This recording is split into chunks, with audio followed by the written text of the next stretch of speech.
Hello everybody, welcome back to Fire Emblem Awakening. We're here to get our revenge on this chapter. We're going to try to recruit Naha. I'm definitely a lot more mentally prepared to play my way through this without making any mistakes. And one thing I noticed last time is that I was trying to rush a lot to try and get it done quickly. And because I was trying to rush and get things done quickly, it was just causing me to make mistakes, which then forces me to reset, which then actually causes everything to take a much longer period of time. So I would rather just take my time and do things slowly and cautiously today. I also remembered to change... Nope, for some reason I didn't remember to change her skill. Oh, it's because I didn't leave the map. Hold on. I changed Lonku's skills so that she would inherit move +1 instead of lock touch, but then I forgot you have to leave the map for those changes to take effect. So hold on one second. We have to actually leave the map, I think. It's either going to change now, or I have to actually leave the map. Okay, no, it changed now. Just from reloading the game. That's actually an interesting little fact. I didn't know that it worked that way. I guess you can make it change just by reloading your save. You don't have to exit to the map, which is good because if you exit to the map, you have to reposition all of your units again, which takes a long time, which I don't really want to do. Okay, so especially because this is going to be a long and brutal chapter, just like last time. So we're going to start by pairing up all of our units that we want to pair up. Then we're going to go here. We're going to rally move for them. We're going to dance for you. We're going to pair these two up. Now we can move most of our units pretty much all the way across the map. Hey Poochie how are you doing today? Hello Garrett, welcome to the stream. Good evening to you. It's actually before lunchtime here. I started the stream like 10 minutes earlier than usual, but for me, I guess that's not that unusual, especially because I normally start like 5 to 10 minutes early anyway. Asu Papas, welcome to the stream. It should have been called Nah, I'd Win. I actually thought about that one, yeah. Sometimes I do like joke stream titles. I was considering it. Longku needed an HP tonic to fight against the Dark Knights. I think I gave it to him last stream at the end before saving. Yeah, I did. He's got it already. You can see that his HP number is blue. That means it's been increased above the normal cap. So he's already got the HP tonic. This is so that if he has to fight Dark Knights later, they won't be able to one-shot him. I probably did a couple other tonics before saving the game at the end of the last stream. Maybe, maybe not. We'll find out. Okay. So, first thing I want to do is pull out this Sorcerer and allow him to fight someone on enemy phase. Unfortunately, he spawned with both Aegis and Pavis, so we don't really have any great options for fighting him. What I think I'll do is... What does he have? Nosferatu. Alright. I'm going to use Cynthia and Lucina for this. Just so I can get some bow rank on this pair. Maybe I should have unpaired them, I'm not sure. One good thing about this pairing is we can actually put their parents right next to them. Then everybody else is just going to unpair, so they're ready to take as many actions as we need next turn, which is actually going to be a lot of actions. We need a lot of actions next turn. Because there's going to be 2 enemies left alive. One with counter, one with Aegis and Pavis. You two go over here. Wow, no, he has 9 move with rally movement. So the good thing about enemy phasing Nosferatu sorcerers is that they deal damage to you before you deal damage to them, so they don't actually get any Nosferatu healing. Alright, so I'm gonna go over here and do this now. Continue chipping this guy down. We got Aether, that's great. Some free healing. Now Gale Force triggers, so Lucina can just like bounce across the map and go wherever she needs to go. I could theoretically have her keep attacking this sorcerer if I wanted to. Might be the play. I could even have Cynthia do it as well. Okay, so the big problem with this guy is going to be getting through both Aegis and Pavis. Hey Garrett, welcome to the stream. You see that we're back here. Your last run you allowed spot pass shops and you mired against the Mire tomes. Yeah, I don't really like using spot pass items. For me, the resource management game is like one of the funnest parts of Awakening, and allowing myself to use like the spot pass shops just breaks the resource management game by allowing me to have whatever items I want an infinite number of the best items in the game. I could have items before the game intends you to have them, like with the Mire tomes and brave weapons. Like, you can get them super early on when you're not really supposed to have them until way later on in the game. Anyway, we got things started, so I'm just going to start by highlighting a bunch of enemies so that I don't forget to do it later. Also, let's remember next time when we do this that these characters actually have overlapping ranges. This is what caused the game over last time, is that this Dark Knight has 8 movement, and this Warrior has 6 movement, which means that their ranges end up overlapping. And you end up fighting both of them on enemy phase instead of just one of them. So I'm going to leave the Mire tomes unselected so that I can bait them out later. Poochiebert, yeah, you noticed. I just wasn't looking at him before, that's why. I'm going to pair you up with Henry so we can get you across the map. Alright, who do we really want to kill this sorcerer?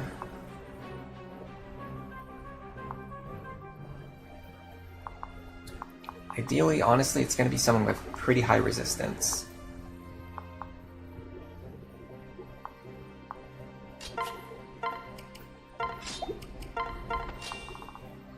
So we can go like this.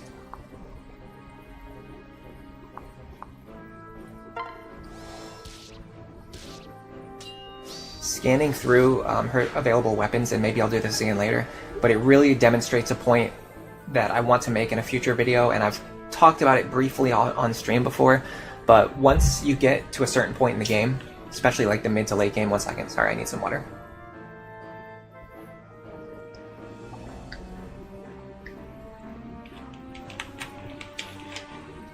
So with the higher rank weapons especially, the difference in weapon might really doesn't matter all that much in most cases. The big thing is your offensive stat. Like, she's basically getting 38 damage from her magic stat, and then she's getting like either 4 or 8 damage from like her actual tome. Like, her worst tome is 4 damage, her best tome is 8 damage.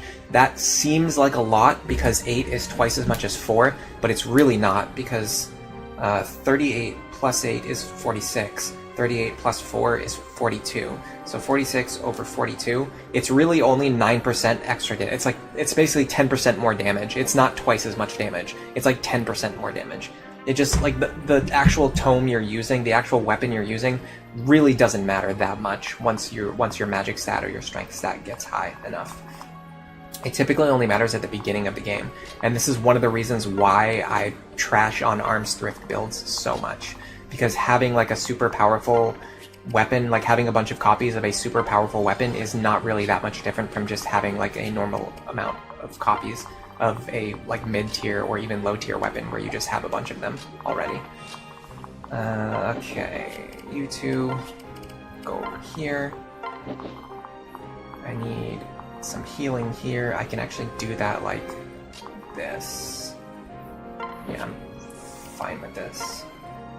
I'll do it this way though. You go here. Blanc is gonna go here. Grab you. Switch.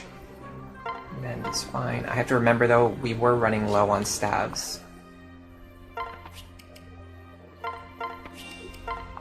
In the last attempt, and I never went back to the world map to buy some more stabs. So I have to keep that in mind. I'm pretty low on staff usage for this chapter. Alright, my 2 bow knights can go over here.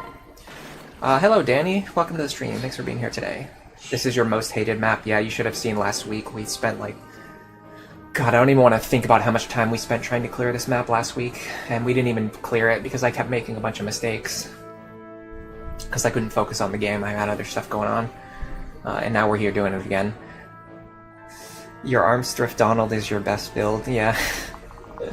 I mean, I say this all the time. I even said it, like, I even say this about, like, my own favorite characters. I say this in my build videos and stuff. I'm like, you know, if you invest that much time and effort into a character, they're inevitably going to become good. But that doesn't mean that, like, just because you have... Like, I know, I'm not saying this to you because I know you're being sarcastic, but, like, just because someone has a Donald that's really strong, that doesn't mean Donald is a strong character. It just means you invested the time and the resources to make him a strong character. What makes Donald bad is that he requires more time and effort than, like, by a magnitude of order. Like, such an insane degree. He requires way more effort, way more time, stress, hardship to make him a viable unit.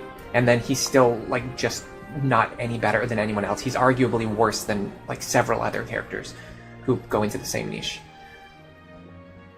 We do have flying horses with women on them. Are we going to have another Uma Musume stream with this one? Probably no Uma Musume today. I'm going to play later today, but I'm not going to stream it. Would attacking the kill squad next to Na's room with a longbow and using rescue cause the room to open up early? 1, 2, 3. You actually can't reach them with a longbow. The closest guy is 1, 2, 3, 4 tiles away. 1, 2, 3. Maybe you could hit these guys. 1, 2, 3. 1, 2, 3. 1, 2, 3. Let's test it out. That actually sounds interesting. Hello, Duke Nuka. Welcome to the stream. What is Ryu Musume? Is it Dragon Musume? Oh, by the way, there's...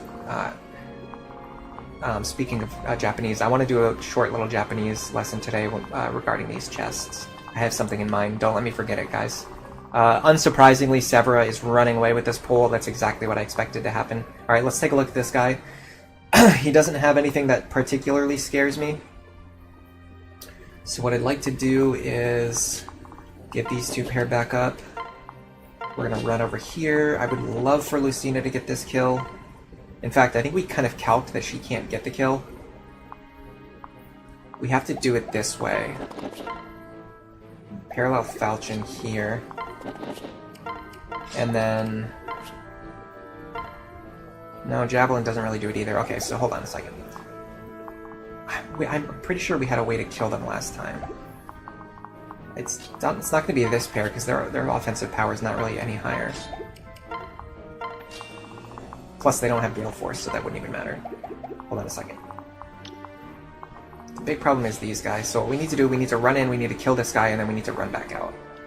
I'm pretty sure we can do it with this pair, but if they fail to get the kill, that causes problems. These guys are actually not that dangerous. It might be a good idea to just enemy phase them and chip them down. Does this guy have counter, though? No, he doesn't have counter. The big problem... Okay, so the big problem is going to be multiple guys with Luna. Let's calculate if, Sorry, I can survive this. 51 plus 49 plus 41 is 141 damage. Minus 12. Minus 13. Minus 6. She's going to take 110. It doesn't look too good. She can't take all of these attacks. The enemies here are just too powerful. All right, let's just do what we're gonna do. I'm gonna send in this pair. Train my axe rank. Go here. This is going to be a very laid-back stream. Oh my god, they were almost able to do it too. This is going to be a very laid-back stream, so don't expect me to be rushing through things. I am very much intending to take my time. I think I have to rescue them first. So let's do that. Because that'll give her a better attack angle. So what we're going to do is actually we're going to go here, switch, staff, rescue. Pull Noir back, get some staff experience. For Cynthia. God, staff experience is so powerful in this game. Alright, now we're going to trigger this Gale Force, which is going to allow this pair to run over here and recruit you now. Then we're going to drop Sumia here for extra movement, and then we're going to put Na here to start chipping, to start reducing the number of Mire tomes that we have to deal with in the future. Alright, next up is going to be this guy. We can set it up so that he only attacks one person. And that person is going to be... I don't see any reason why it can't be Lonku. 41. Should be fine. We'll get some Lance rank if we have to.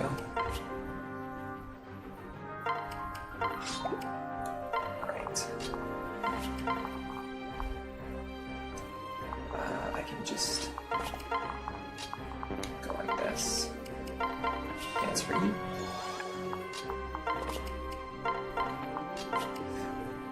A lot of messages in chat. Give me 1 second.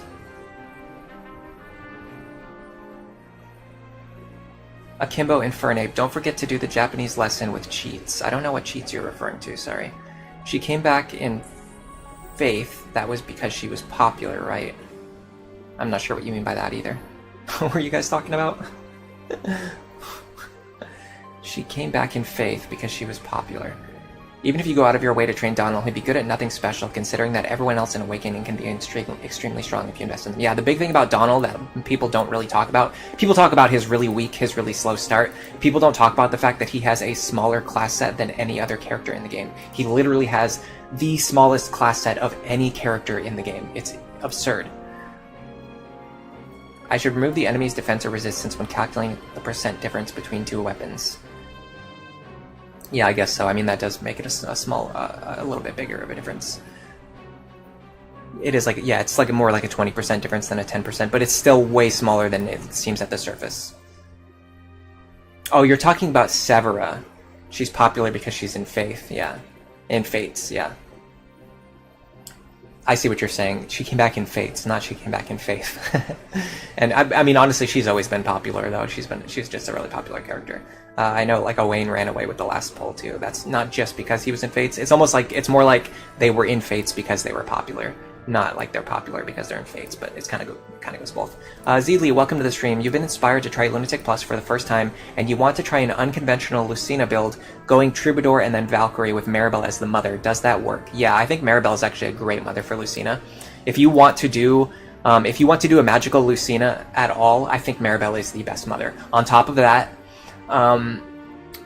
going into, like, if you want to switch a God, how do I want to say this in the most succinct way possible? One of Lucina's biggest problems is that she starts in Lord, and she really doesn't want to start in the Lord class. So the problem is, at the point in the game when she joins, if you switch her into another class, she has to spend time as a level 1 unit grinding back out of that class, typically with an E-rank weapon. One of the best things about the staff using classes is they are so easy to train back up to level 10. So putting her into Troubadour actually works extremely well. It gets past one of the biggest problems with Lucina. That makes her hard to use. I highly recommend using that build. If you want to use it, I recommend going for it, because I think it works. I think it's going to work very well.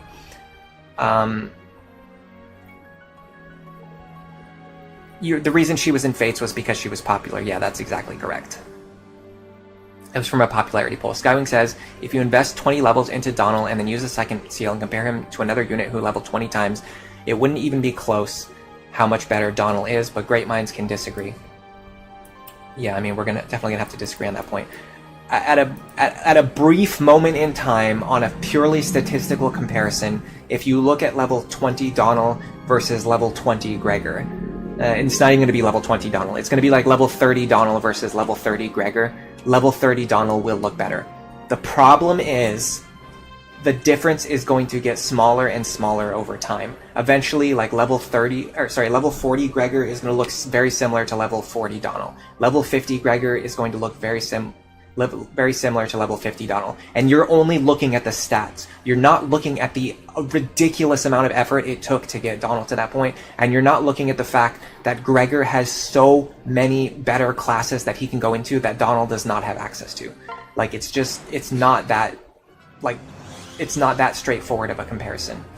Especially when you're only looking at a very small snapshot of Donald at one point in time where he happens to have better stats than Gregor, and isn't necessarily better at anything else other than just having slightly higher pure stats.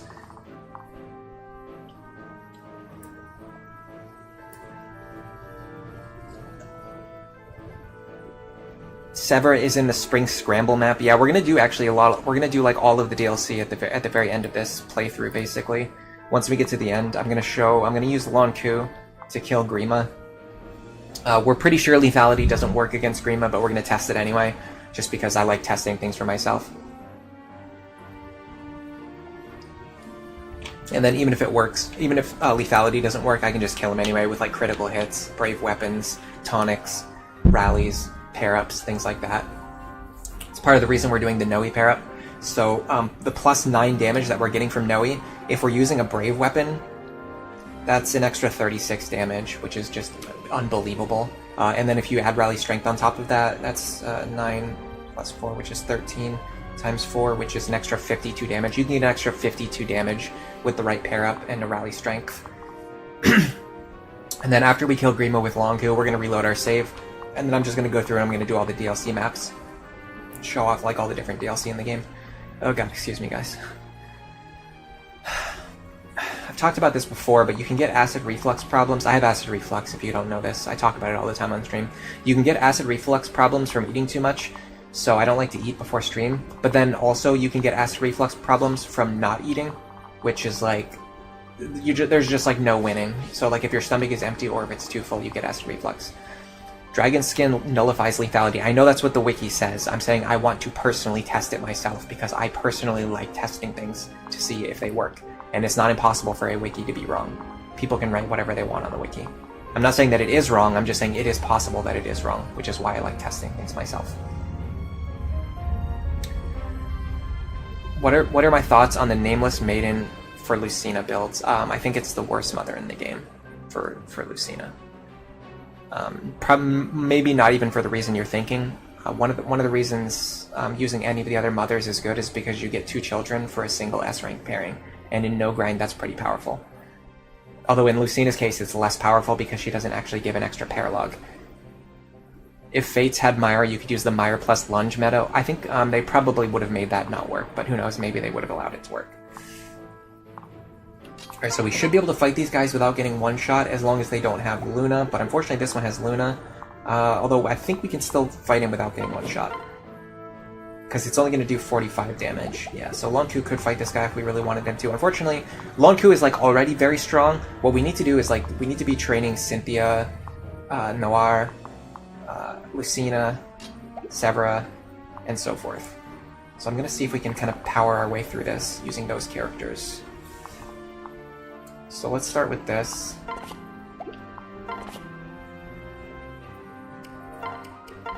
Kind of work on my sword rank here.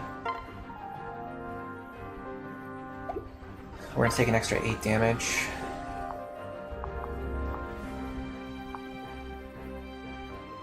I don't really need to kill this guy right now with this attack. I'm just kind of grinding weapon rank. Wow, amazing soul proc. Look at all the healing we got there. That's a good example of like why... I'm just going to leave it. Can the enemy Stoneborn in Invasion 3, can you use Lunge with their long-range weapons? Yeah, I'm not sure.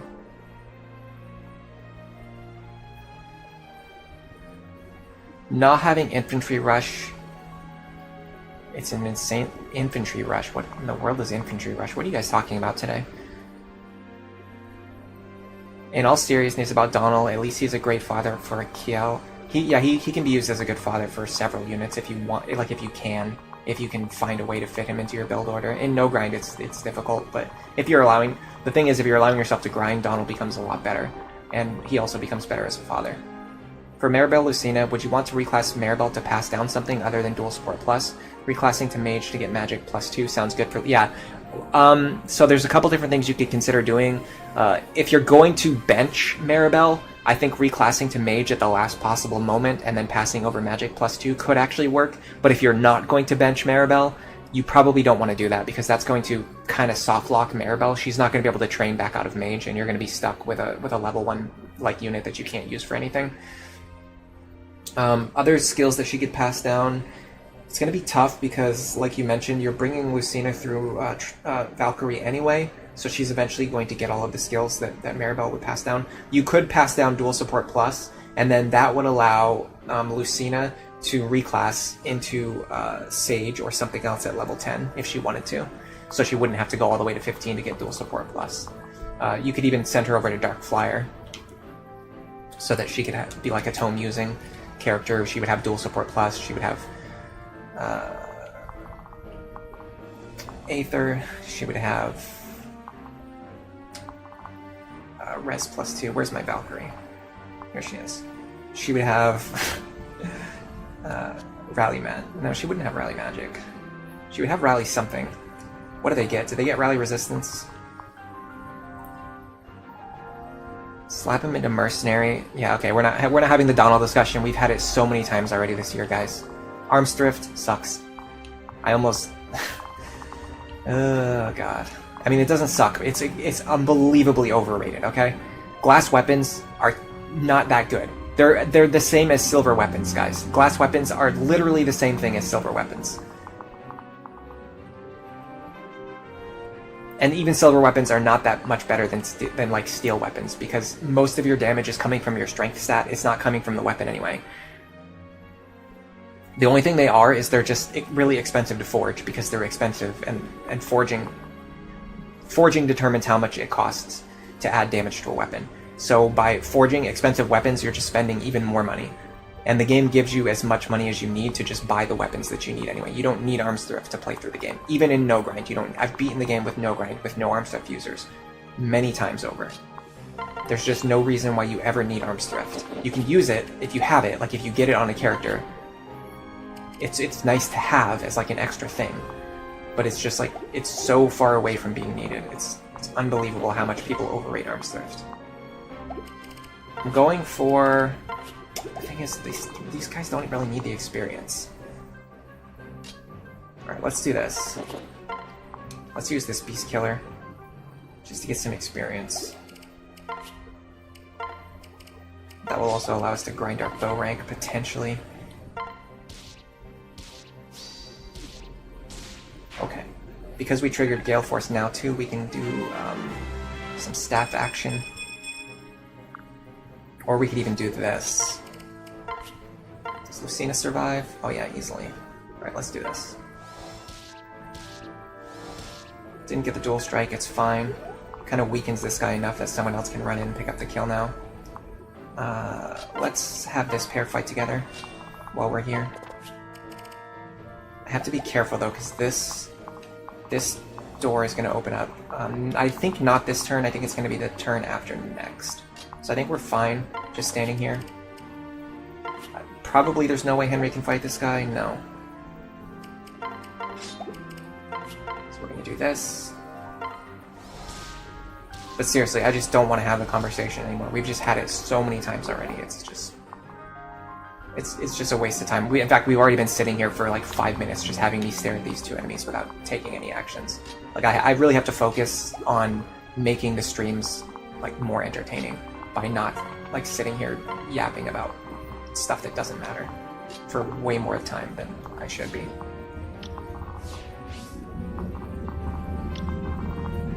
Okay.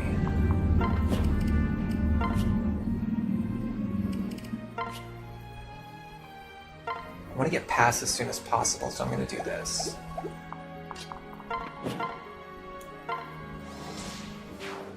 Plus, I just want Lonku to just be an awesome, incredible, strong, powerful unit. This puts Lisa in range of Mire. We have to check if it can kill her or not. I also have to make sure Lonku's not in range of 2 Mire Tomes, which he now is, so now I have to rescue him back to safety, which I can do this way.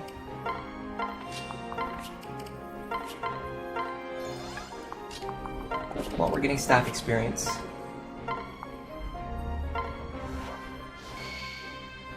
As for Lisa, I'm not really confident that she can survive here. I said I was going to play slowly and carefully today, and then I proceeded to do exactly not that. 40 minus 19 minus 4 is 17. She actually just barely dies from this. Is there any way for me to fix that? I don't see any way for me to fix that. So I guess we just need her to not die. I think we just need her to dodge or get a dual guard. Is there any way that we can rescue her anymore? I only have one. I mean, she is my other staff user. This is the problem with my team composition. I only have 2 staff users. So when I get into situations like this, I just, like, I can't do anything. I can't rescue remaining units. I'm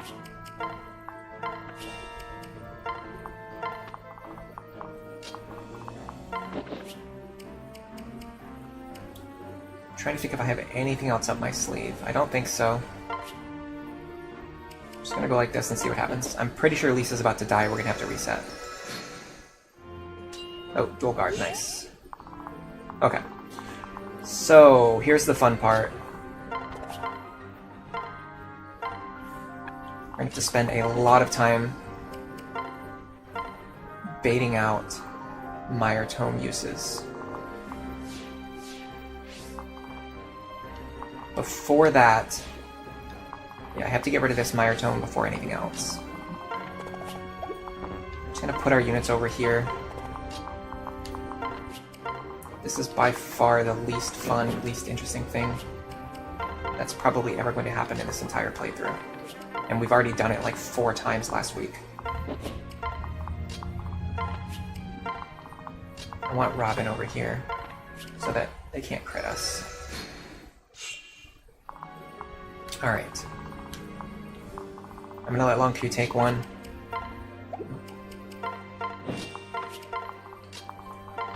In fact, this guy doesn't have 100% accuracy, so Long Q's probably gonna have a good choice because he's probably gonna keep dodging the attacks. Yeah, and unfortunately the Mire Tome doesn't... Did that just lose a charge? No, that was from the attack against Lisa. The Mire Tome doesn't lose charges if you dodge the attack. So we need somebody who's going to get hit but can also survive. And that is going to be... Nah. Let me make sure that I'm actually healing to full though. Because we've already determined that we have a limited number of staff uses. And I can also give her a pair up that gives resistance. God. You know what I'm going to do? I'm going to go into options. I'm going to skip all actions for a while, because this is going to take a while. Alright, give her a partner that boosts resistance, put her next to somebody who reduces crit chance, and then a staff user who can heal her back to full every turn. I'll also put her father next to her, though it doesn't really matter because I think they get automatic C rank at the end of the chapter. And you won't get any extra points beyond the C rank that you got. Alright, now we just sit here for 10 turns. Danny, you're going to go have lunch, but good luck. Thank you very much. I will do my best. Na is very strong. I will say that Manicheets are a lot easier to train than other characters because of their really powerful 2-range weapon. Although this mostly applies to Noe, like as a level 1 character, she's way easier to train than like anyone else at level 1. Na is a little bit different. She joined so late, like the enemies in this chapter are so strong, she can't actually fight against anything. But she's still a little bit easier to train than like compared to some of the other child units, just because of the power of her Dragonstone. And the stat boost you get from it. Getting a ton of emojis in chat today. Thank you guys for the emoji spam. I'd love to see it. Yeah, you need a second seal for Donald as soon as he gets to level 15. I mean, I would use it as soon as he gets to level 10. Why would you even grind him to level 15? Underdog? Like, Underdog doesn't do anything.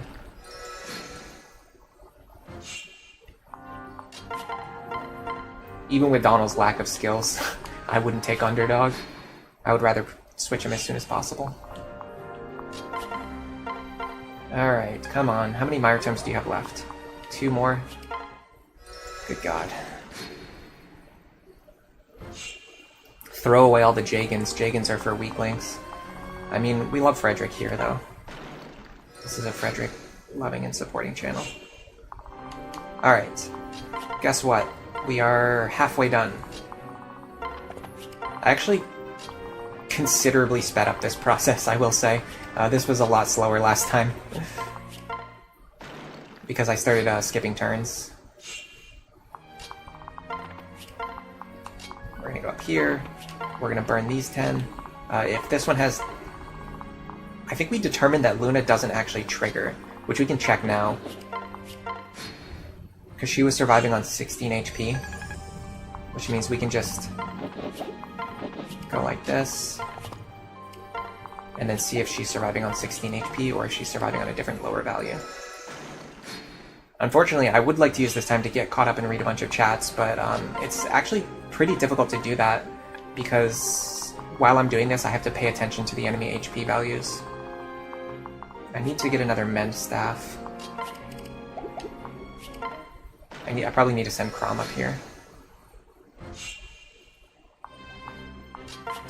Just, yeah, Lisa doesn't have one. Yeah, it's very hard for me to read chat while I'm doing this because I have to pay attention to Na's HP values. You go here. Go here. Rally movement. You go here. Separate. Okay. Chrom and Olivia is pretty hard to get. It's actually not as difficult as you might imagine, specifically actually because of what I was just talking about a second ago with the C rank thing, C rank support thing. So the characters don't actually gain their C rank support until you activate it, and they won't gain any additional points beyond that. So as long as you leave characters like Sumia and Sully and Maribel on that C support and you don't trigger it, so it's like it's not highlighted, they just, like, he has the option to unlock the C support, but you never view the conversation, Chrom will never actually gain any more points with Sumia, Sully, or Maribel. And if you do it that way, and you get Olivia to the maximum number of points by the end of the chapter, Chrom will always pair up with Olivia in that situation. So it's a little bit easier than you might imagine. Alright, so we're going to go into the convoy, and we're going to hope there's a men's staff in there. And there is a men's staff in there.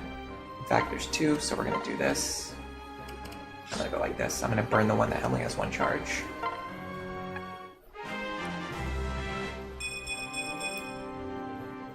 Frederick is just good.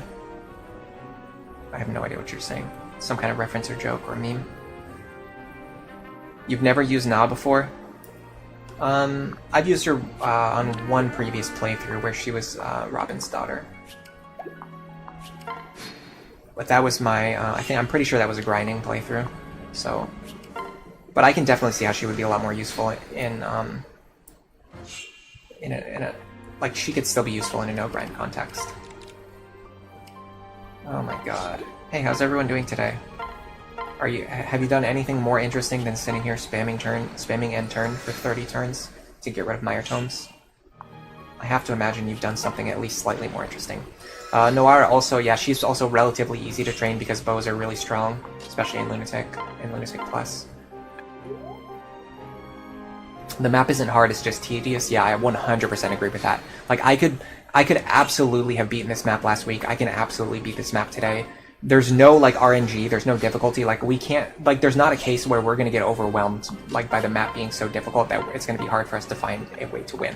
The problem is the map is just so tedious. It takes forever to play it. It probably takes like 2 hours to play this map on a single, like, just if you can win on the first attempt, it still takes like 2 hours. By the way, it's not triggering Luna, so just definitively I want to say Mire tomes do not trigger Luna. Anyway, it can take like 2 hours to play through this map, and it's so punishing because if you make a mistake after you've been playing the map for an hour, it just ruins your entire day, which is what happened to us last week. Okay, finally we are out of here. For the love of God, get me out of here. Now we have to spend additional extra turns just walking all of our units back across the map. Nothing we can do about that.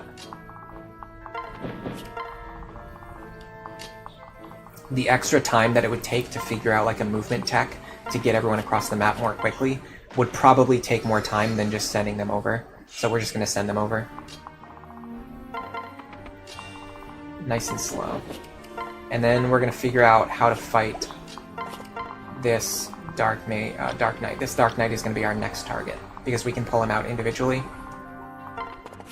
I'm pretty much done with Na. We're not going to be using her at all.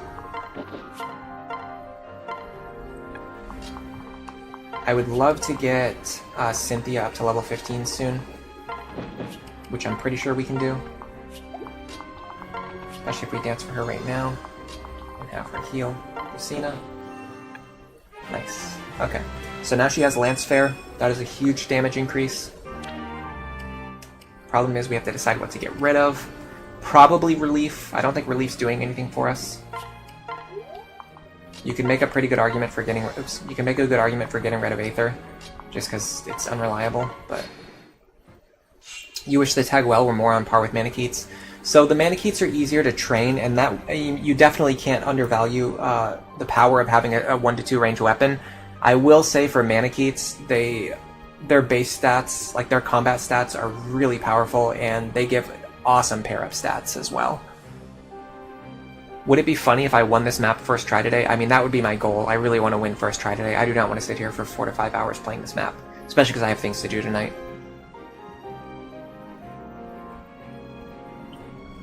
Time to get a busted unit with a busted father. All hail Lonku with Na. I could have made her a lot stronger if I planned for it ahead of time, but we just didn't plan for it, and we don't have any spots on our roster to use her. Like, honestly, we're just doing this chapter to get free experience. Yeah, now we're going to be baiting out Mire uses. Now after that we're going to be baiting out Dark Knights. Then we're going to be baiting out more units. It's going to take forever, guys. Na and Cynthia are your contenders for the Gen 2 daughters. Noana and Severa for Gen 2 female units, not as your kids. So you rank them differently as your daughter as compared to just like units overall. Severa might be the best overall, you think? Z Lee, from a support class perspective, is Dark Knight or Dark Flyer better for Lucina? The +1 move from Dark Knight pair up sounds very tempting, and Sword Access sounds very nice. So I typically don't really think of Dark Flyer as being one of the best support classes. Let me go to Stern's Forest. See if I'm missing something. Dark Knight is definitely one of the better pair up classes, especially because of that +1 move. So Dark Flyer gives 3 magic and well, actually magic and speed is pretty good. So yeah, Dark Flyer would be pretty good. So there's not really a universal truth when it comes to support classes. There's like 12 good support classes in this game, and the way that you pick is just based on your partner. So for example, Dark Flyer is going to give speed and magic. So if you need magic and speed, you're going to use Dark Flyer. Whereas Dark Knight gives magic, defense, and move. So if you don't need, like if you have the speed benchmark already and you don't need it, I would go with Dark Knight, because then you can get plus movement instead of getting speed that you don't need. But if you need the speed, then Dark Flyer can be really good, because then you're getting the speed. Even though you're losing out on a little bit of defense, the defense is usually not that big of a deal breaker. I would say the biggest deal breakers are typically speed, move, and then kind of defense, honestly. Defense is like kind of the third place. But either way, speed is really the big one. I would say speed is the big one. If you need speed, you should pick a class that gives speed. After that, if you can get movement, I would pick a class that can give movement. And then after that, if all other things are equal, I would say defense is usually a very good one. Or if you're specifically looking for an offensive pair-up, strength and magic are the most important thing. So kind of like tier 3 is like defense, strength, and magic. They're kind of all tied depending on what that character needs.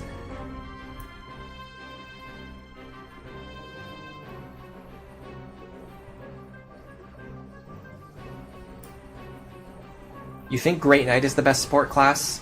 If it gave speed, it would be good. Honestly, I think Paladin's better than Dark Knight. Paladin is honestly like the better version of Dark Knight, and I'll show you why. So, Paladin gives strength, skill, speed, and defense. Great Knight only gives strength and defense. So you're essentially giving up 5 points of skill and 5 points of speed, and the only thing you're getting back is 1 point of strength and 1 point of defense. Now granted, the +1 move is good, but 5 points of skill and 5 points of speed is worth a lot. So I definitely say Paladin is better than Great Knight. Are we doing Uma Musume again today? I'm going to be playing Uma Musume today, but I'm not going to be playing it on stream. Sorry.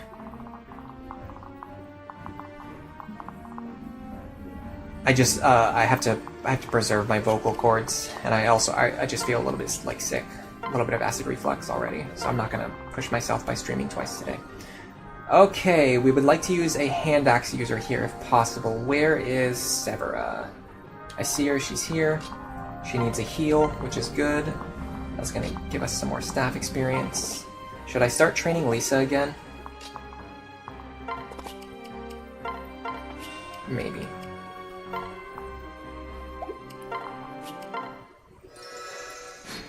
Gotta be careful, we're getting to the point where we have to start paying attention to these doors. Alright, so let's go here. Heal you. We might actually be able to let Lisa get a round of combat here, in fact, if I think about it. Oops. We need to let her train. Oh, sorry, we need to let her and Henry fight together 4 times today. So let's do it here, because this is an extremely safe combat. We let them fight together once already. Okay, so this guy has nothing that really scares me. I'm just going to stand here with Elthunder and Elwind. Go like this.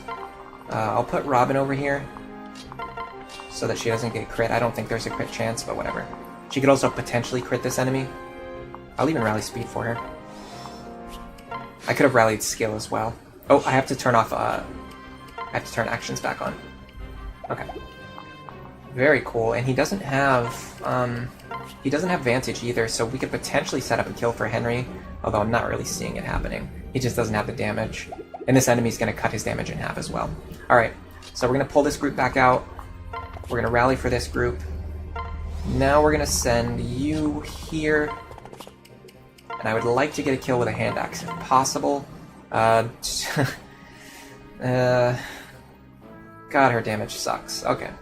Well, if that's the case anyway, then she probably needs the levels, so let's do this.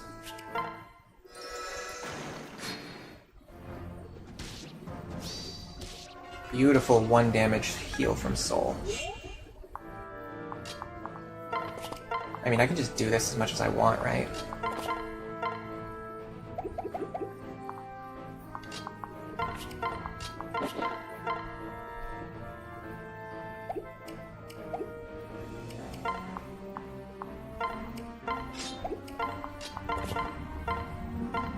I can just do this for a bunch of turns and just give her experience, chip experience.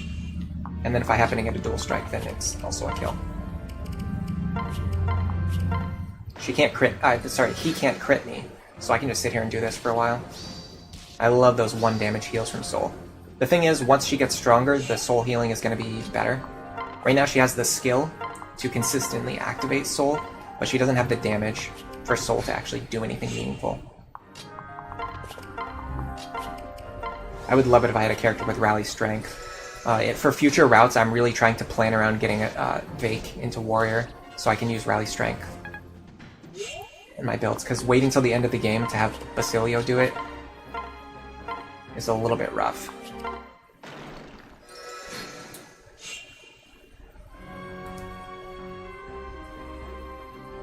LS Main says, I kind of sound like that one guy from The Office. Which guy are you talking about? I've never heard that before, so I'm not sure who you're... I've seen The Office before, but I don't know. Nobody's ever told me that, so I don't know which character I sound like from The Office.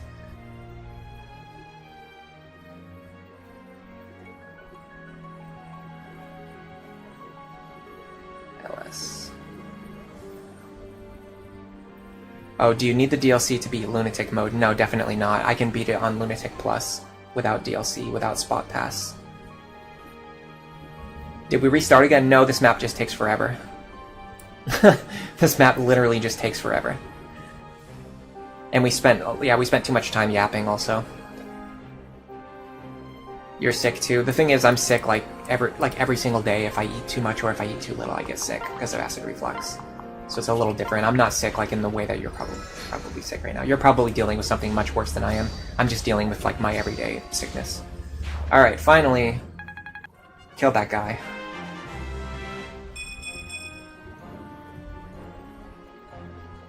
Oh, you think I sound like Jim Halpert? Really? Huh. Interesting. Yeah, I've never heard that before. Definitely never heard that one. That's funny. Alright, so what we determined last time is that this guy and this guy have overlapping ranges when this door is open. Because this guy can go 1, 2, 3, 4, 5, 6, here. No, he can't. Why did I think that? Oh, it's this guy, yeah. 1, 2, 3, 4, 5 here. So I actually have to fight this guy before I fight anyone else. And because he has counter, I have to draw him out in such a way that might be a little bit confusing.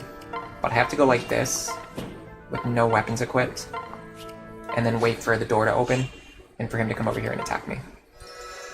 Just like this. This will lure him out of the room. Now we just have to stay out of this guy's range and then chip this guy down. And I'm going to do that like this.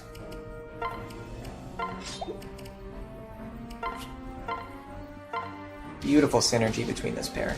Yeah, Robin and Noe is a really good pairing too, by the way. I didn't use it in this playthrough. I have used it before. They're quite powerful together. This is going to be a good opportunity for Henry to do some fighting. I can even rally speed for him. You can rally speed for characters when they're in the back, so now when I rotate Henry into the lead, he still gets the bonus speed. Unfortunately, he's still extremely slow, apparently. But he does have the effects of rally speed, he's just not fast enough to do anything useful with it. Okay, and we could possibly even give this kill to Severa. No, we can't, because she deals no damage. What about... Yes, you can do it. Does he have advantage? He does have advantage. Okay, I have to be careful here. I can take a hit from the Mire tone. So let me go like this.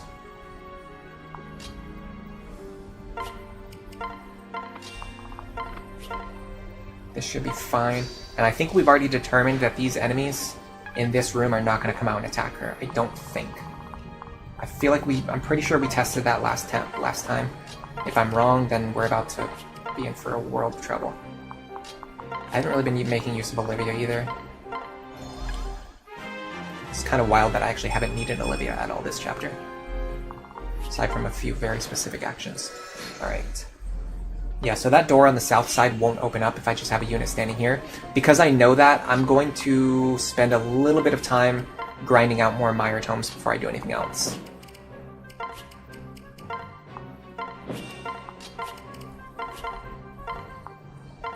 Let me give it to a unit who is not very likely to dodge, just like last time.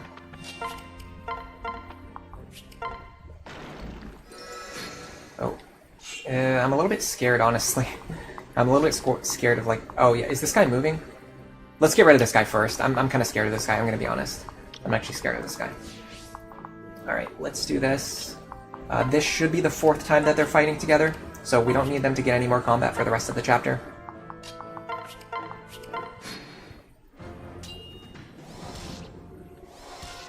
No dual strike.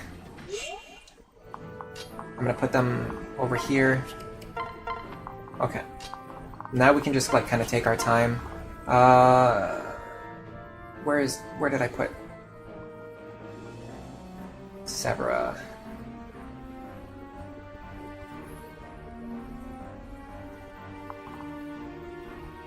Here she is.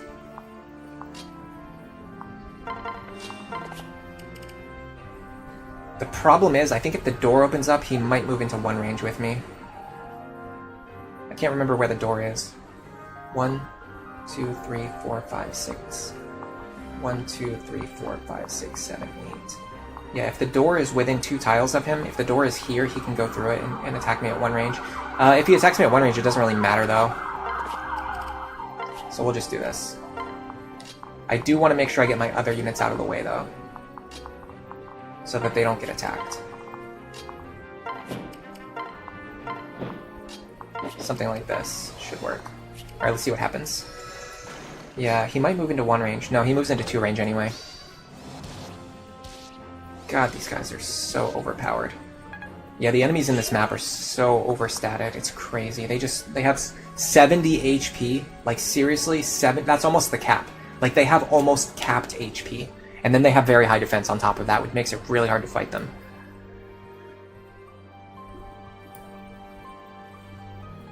You've actually been sick every day. That's normal for you as well. Sorry to hear that. I hope you get better soon. Robin is broken. That's true, yeah. Robin with anyone is pretty good. I mean, that's true, yeah. When I say, like, Robin with a specific character is good, I typically mean, like, the way that Robin boosts that character.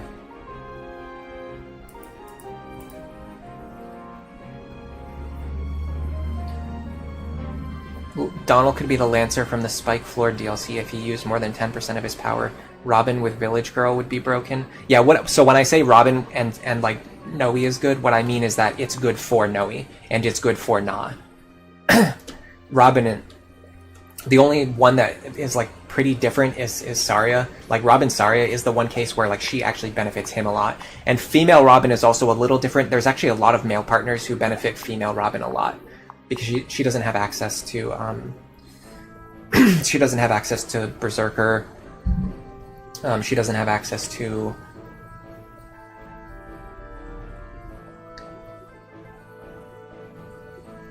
Sorry, I love water so much I have to stop and drink water in the middle of my thoughts.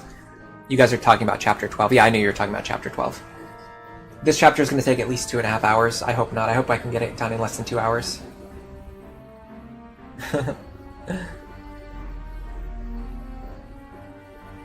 Yeah, this guy has both Aegis and Pavis on top of that. Well, honestly, let's just sit here and get some chip experience. I don't see why not. I do want to move Robin over here, though, to boost my crit rate.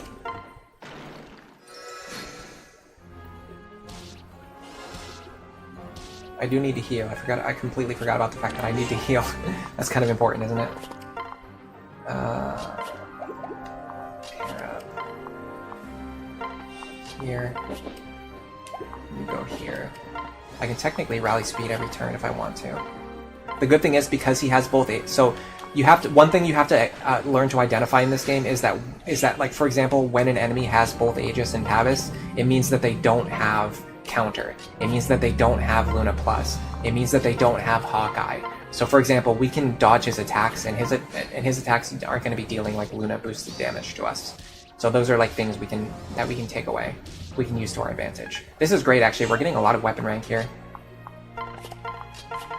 A lot of free weapon rank, a lot of free chip experience. I don't mind this as much. This is even, I would even say this is a little bit more engaging compared to the Mire Tome, like, breaking. Like, at least we're getting something out of this. We're getting experience, we're getting weapon rank. Alright, I'm actually going to give this kill to Lonku, which should be doable. Actually, we're not going to get weapon rank anyway, so let's do this. Yes, I just need to actually, well, yeah, I just need to land a crit, which is extremely likely here. And we should be okay. A crit or a dual strike is fine here. There you go. Okay, now what we can do is we can start chipping down this Mire Tome here by standing in this spot. So the problem is, does he have Hawkeye? Please tell me he has Hawkeye. Okay, he doesn't have. So he does not have Hawkeye, which means we're going to need to send over a character who can't dodge his attacks very consistently, which is going to be this setup again. We're going to use this setup again. Switch, transfer, wait here, you go here, and then Cynthia's going to come over here. We don't want to rally speed because we do not want her to dodge. Okay. Now we should be able to mend her back to full until all these Mire Tomes are broken. Guards are really nice. That allows us to break Mire Tomes without wasting mend staffs. We're very low on staffs right now. In fact, we're actually so low on staffs, I'm actually going to do this. Yeah. And there's nothing bad about Lisa getting experience, it just gets her closer to dual support plus. Ellery, we don't have much healing for this chapter. Also, Ellery, let's kill the enemies 1 damage at a time while taking 30 damage per round. You gotta do what you gotta do. If you want to train Gen 2 units, this is what it looks like, guys. This is why I am always talking about how Gen 2 units are not that good in a no-grinding context, and how they take so much time and effort to train. We're looking at it right now. This is the time and effort you have to spend training Gen 2 units if you want to use them in no-grind, especially on the higher difficulties. They're so far behind in levels, they're so far behind in stats. You have to sit here, you have to take time, slowly whittling down the enemies and setting up situations where, for example, Severa can fight a Dark Knight for 6 turns in a row and get 10 experience each time. Like, there's no other way to level her up to the point that she needs to be at to keep up with the enemies. Nice, we got another guard. We're down to 2 Mire Tomes.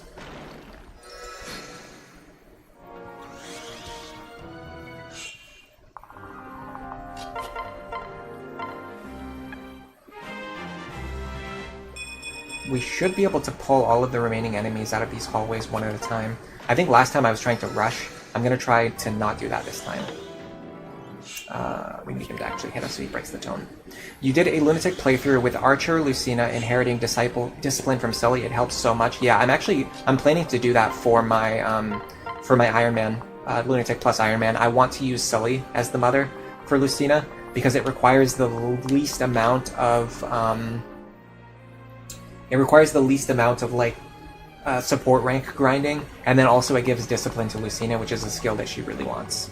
Okay, 1, 2, 3, 4, 5, 6. Okay, so we should be able to draw this guy out. We have to be very careful with him. He deals a lot of damage. We need to set him up to fight a character who can actually survive his attacks. Like, I'm not even sure Lon'qu can do it. Maybe with the Noe pair out, we'll be okay. I'd also like it if Severa can do it, so let's see. He deals 60 damage. We have 49 plus 19 plus 2. We have 70 effective HP. Okay, so we should be okay. We want to make sure that we're on full health.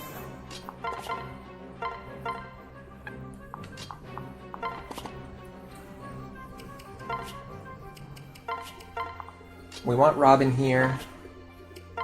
We're gonna want... Do we want or need anyone else? We want Cynthia to rally speed for you. We can rally your skill as well. No, we can't because Lucina doesn't have it. Should we use Lucina for this? Yeah, I'm actually focusing too much on Severa. I'm not training Lucina. I need to train Lucina. She needs to get rally skill sooner rather than later. Alright, so let's do this. Can she survive? 57 plus 19 plus 1. Yeah, she's fine. Okay, so we're gonna put her... The problem is now she doesn't get rally speed. Ugh, god. There's like no winning. I mean, she has enough speed though, so we'll just do it. Iron Bow here. Steel Lance. Go like this. Actually, I could rally speed if I used Olivia. That's too complicated though. Alright, and then we're gonna go like this. Rally. Okay, this should be okay. The important thing is next turn I have to move away from this position. Ooh, nice. Okay, cool. We got the kill. The one good thing about Lucina is that sometimes, because she comes equipped with Aether, sometimes she just like pops off and just gets a kill that she really should not get. Which you can use to your advantage when you're training her, especially because it can be so painful to train her. Okay, next up we got this guy. I'm just going to repeat the same thing. Let me make sure she's on full HP. She is. Let me make sure I rally skill for you though. Which is done this way. We're going to do the same thing. There shouldn't be any problems with overlapping ranges. The problem is the door. 1, 2, 3, 4, 5, 6. No, okay, the door's not a problem. Even if one of the doors opens up, he still can't reach me. Go like this. Pull out this guy. Once again, Aether coming in clutch here. Okay, we're gonna back up again. Going back to full. Now it's starting to get a little bit more scary. We have another Mire Tome to deal with. I'm gonna put Robin here for a second. I'm gonna see what happens. Does anything else move? Does anything else open up?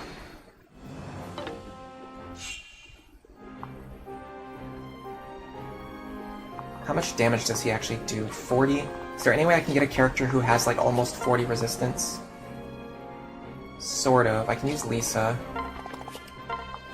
And I don't think her evasion is that great either. Oh my god, please. Just hit your attacks. You actually want these guys to have Hawkeye, honestly. Okay. This is good because we can burn through multiple Mire Tome charges without needing to heal after every single time.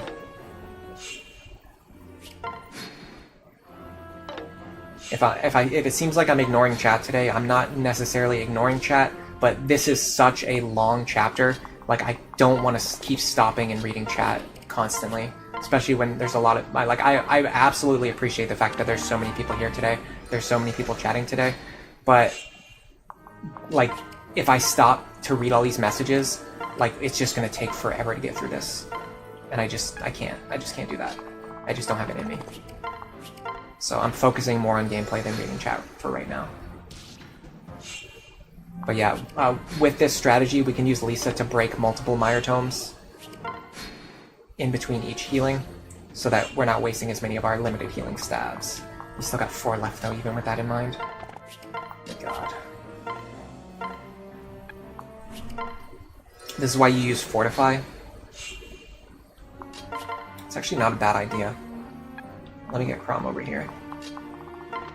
Let me grab the Fortify staff from the convoy. I'll be able to heal Lisa back up to full and get a lot of staff experience in the process too.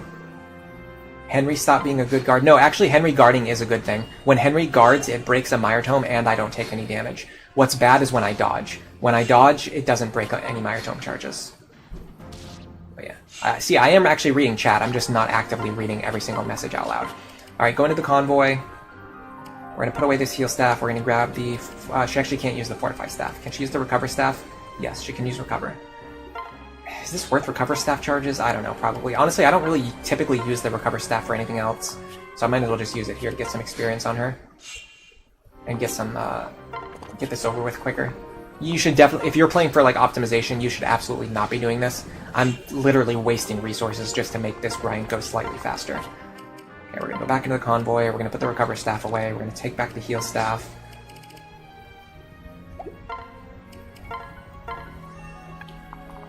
Alright, who's next? Next should be... actually... Is that a Mire Tome? It's actually another Mire Tome. So we are not done. And it's another one that doesn't have Hawkeye. Perfect. Alright, we're gonna chip down this Mire Tome, guys, and get ready to have some more fun.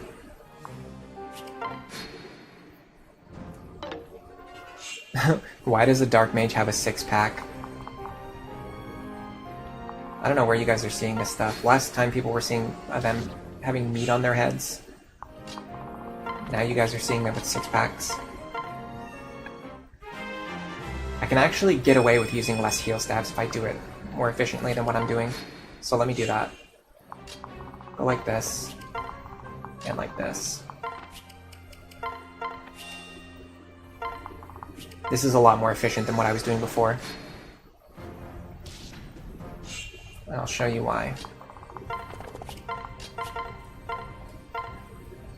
Now she can take 2 hits. Granted, it will leave her on 1 HP. But we're using fewer heal stabs this way. I'll probably come back and heal just to not be left on 1 HP, just because I don't like... I mean, honestly, there's no reason not to do it. Let's just go down to 1 HP. It'll be fun. You guys can see us go down to 1 HP. That would actually be a good time to use the, wow. Henry's going crazy here. This would be a good time to use the Recover Staff, going from 1 HP all the way to full. Oh my god, Henry's guarding like a madman. He just guarded 3 out of 4 attacks. 4 out of 5 attacks. Hold on a second. I'm going to calculate his dual guard rate. That was insane. His dual guard rate should be 10 base plus 19 over 4 plus 18 over 4. He has around a 19% chance to dual guard, so he should dual guard about 1 in 5 times, and he just guarded 4 out of 5 times. Absolutely crazy. Okay, so now this should leave us on 1 HP. Awesome. Now we're going to go over here. We're going to go into the convoy. We are going to grab the Recover Staff. Honestly, we're making good economical use of the Recover Staff. I don't hate this. Guys, if you're looking for a husband that will keep you safe, Henry is your guy.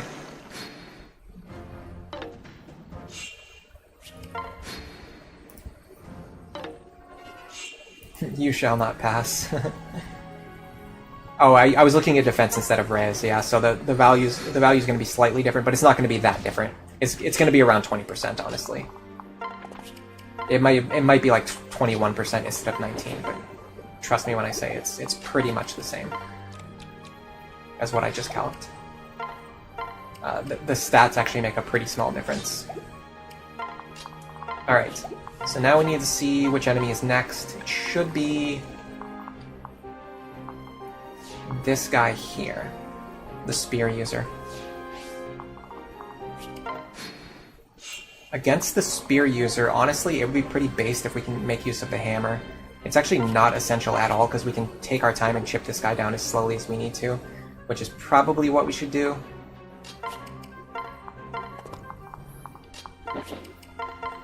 Yeah, let's see if Lucina can fight him safely.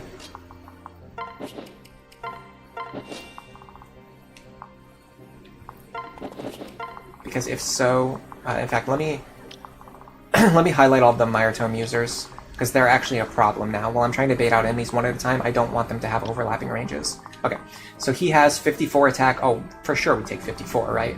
Like, for sure. Yeah, we take 54 like nothing. Okay, so we can just grind bow rank onto Lucina this way. Ooh, he actually came through the door. I did not expect him to do that. Wow, she's hitting harder than I expected against an armored knight. Okay, so he has 5 movement, so if I go 1, 2, 3, 4, 5, I can stand right here. I want to go like this. In fact, just pair up with Henry. Trade, get the heal staff, and heal her back up. And I'm going to put Robin here.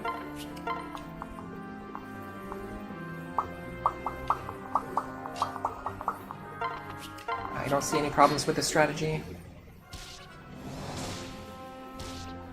Okay, because he came through the door and he's not stuck on the other side of the wall, we do have to kill him.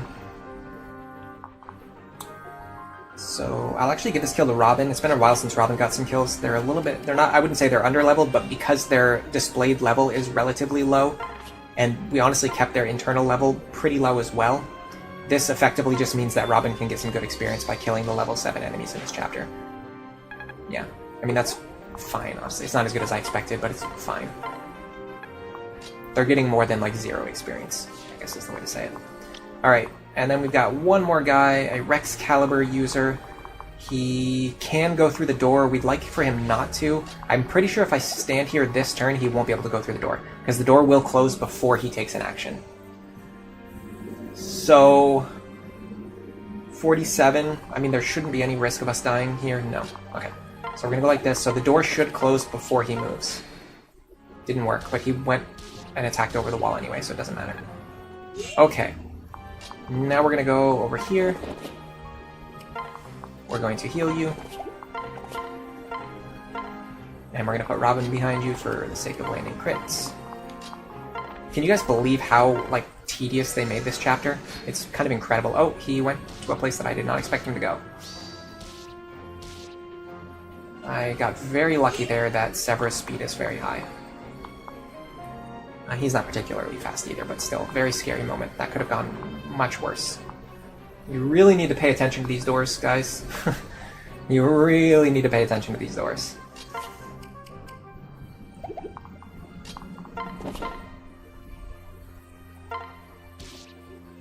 Nicely done. And we can actually do this. Get some free men staff healing. And some free heal staff healing. Okay. I'm a little bit scared of the fact that we are legitimately running low on stabs now. So the problem is, as soon as we walk through one of these doors, this hallway is going to open up, and these enemies are going to come pouring out. And we're going to have to deal with a flood of effectively 1, 2, 3, 4, 5, 6, 7, 8, 9 enemies with overlapping ranges. So what I would like to do is... honestly, I think the best thing to do is actually to retreat. I should have done this last time, I didn't do it. What we should do is actually retreat back up into this corridor before we bait out the enemies. And then what we're going to do is we're going to have Saria fight these guys this time, because we know that she can actually fight 2 of them on enemy phase, whereas the character we tried to use last time couldn't take 2 enemies on enemy phase. So this should be 1, 2, 3, 4, 5, 6, here, here. I'm just going to put Saria here.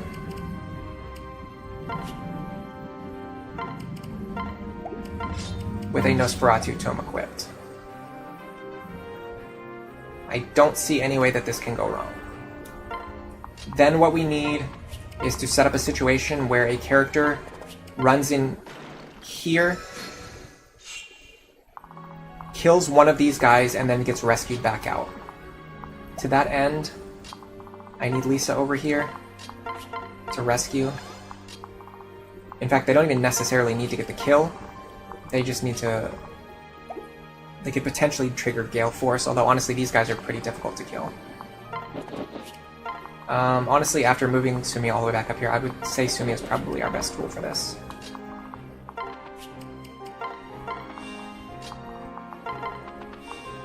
And what this is going to accomplish is it's going to allow us a lot of freedom to fight enemies on enemy phase while retreating all the way up through this corridor. And then by the time we get backed into this room, if we get backed up this far, there will only be a couple enemies left, and then we can spring forward and just wipe them all out on player phase. That's my plan. I don't know how well it's going to work, but that is my plan. Okay, we're waiting for this door to open back up again. Or what we could even do is just go over here. Yeah, sometimes these doors just don't open. Just wait, I guess. Okay, there we go. Can I reach this guy?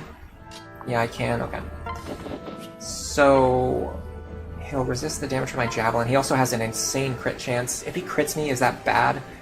16 times 3 is 48. I actually survived the crit. Elfunder... So the javelin actually does more damage than Elfunder.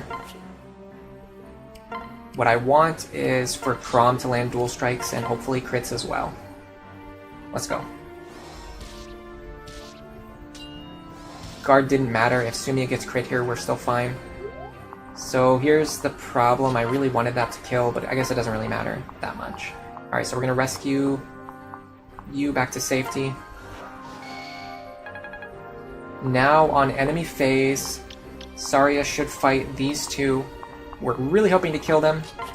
I'm even going to use the Silver Axe for this.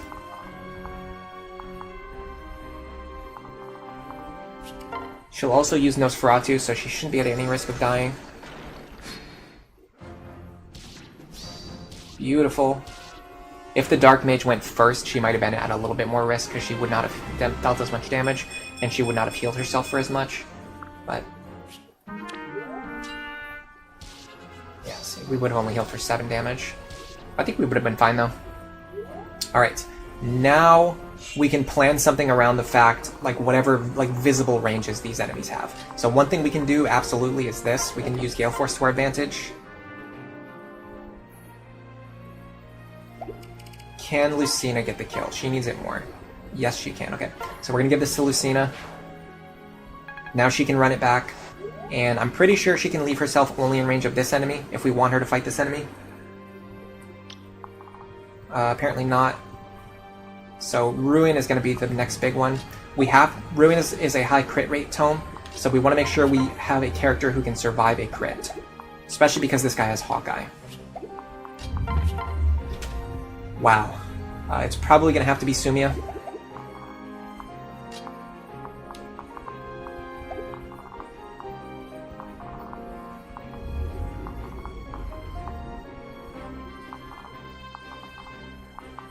I'd be very happy if I could get her over there just to super confirm that fact, which I think I can do this way. This is kind of a waste of Olivia's action, but yeah, so even if we get crit here, we'll be fine.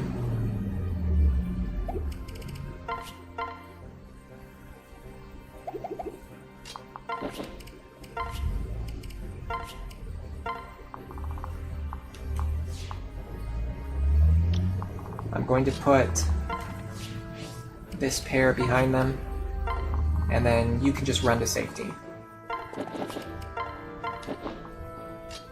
You two probably need to get out of here. Alright, so next turn... I could have used Rally Res there, but honestly it's better to have Lisa far away from the action so she's not in any danger. Alright, so next turn, we're going to have one fewer enemy to deal with. Especially a dangerous enemy with Ruin. Perfect. This is where our Gale Force children are really coming in helpful, because we're leaving enemies alive on low HP, which is just the perfect opportunity for Cynthia or Lucina to run in, get one kill, and then run back out. Unfortunately, all of these guys up here started moving too, so we are Going to have to be a little bit faster than what I was imagining. We need to chip away at these guys a little bit more efficiently. These guys are gonna be tough to get rid of too. Ugh. Okay. Well, we know we can do this.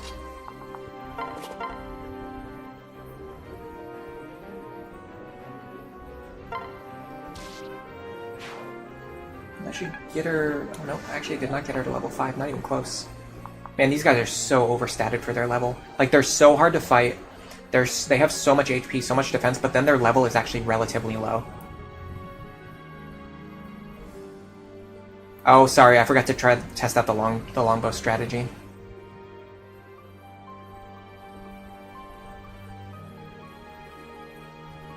Don't forget to do the Japanese lesson. I won't forget to do Japanese when we get to the chest, but that's a long... We have to actually beat all of these enemies, which is not... It's going to be as easy as I'm making it sound. Yeah, this map is horrifying. They rush you. Yeah, they rush. I probably would have been smarter to set up a better enemy face sweep. Especially because this guy will prefer to use his axe, and he has counter. So we have to enemy face this guy.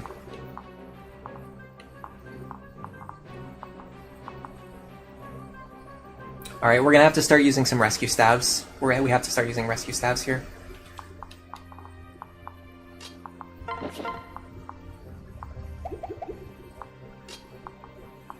There's no way around it. Good God, even Robin deals like almost no damage to these guys. Like, that's incredible, isn't it? Alright, I have one idea. Someone has a beast killer, and it's you. Ugh. That's not what I wanted. Because she cannot one-shot them, no. Like, it's actually kind of crazy how overpowered these enemies are. I need to start using rescue stabs, though. Who has the hammer? Seems like nobody. Hammer would have been nice here. Alright, I can use the silver axe.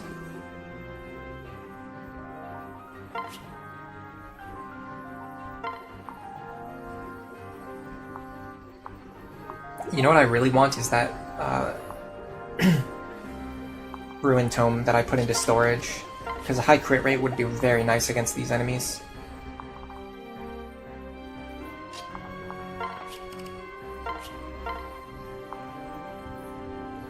Is there any way for me to get access to that without wasting an action?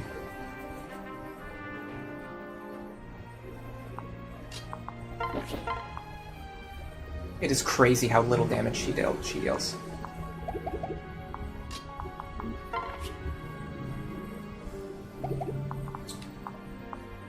We're in a lot of trouble, guys. 25 defense Dark Knights. Their defense is like 7 lower than the generals. Yeah, they're very tanky. They're very bold. Dark Knight's a great class, honestly. Pray for lethality. The problem is actually Long Q can't get in range. Long Q is out of range of everything. I backed him out too far.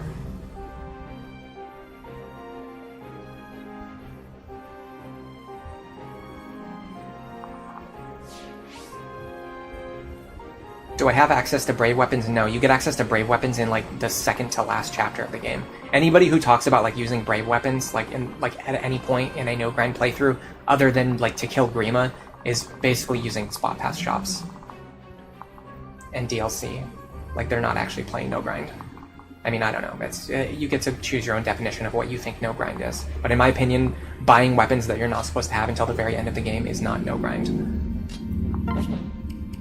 Alright, I have one idea that could potentially work. Just a bait in Beast Killer dual strikes here. Unfortunately, we already triggered... Gale Force, so even if we get this kill... Oh my god, even if we get this kill, we still can't back out without using a rescue staff. We have to use 2 rescue staffs this turn, so I have to be very careful with Olivia's action. I have to be extremely careful with Olivia's action.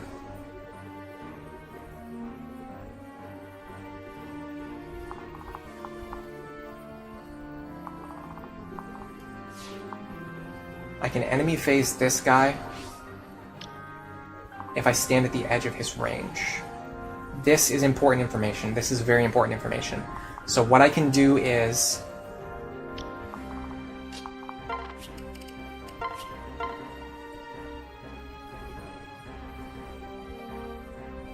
I have to Nosferatu here, unfortunately.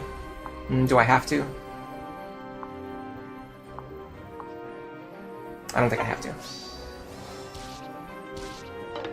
That dodge is crucial. That crit is very nice as well.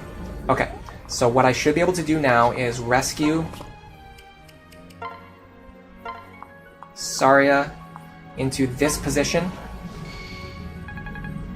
where this guy can reach her 1, 2, 3, 4, 5, 6 and attack her only with his bow. So I'm not subject to counter damage because he can only target me with his bow. Now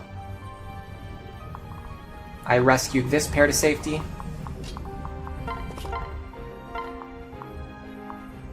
So that nothing can target them.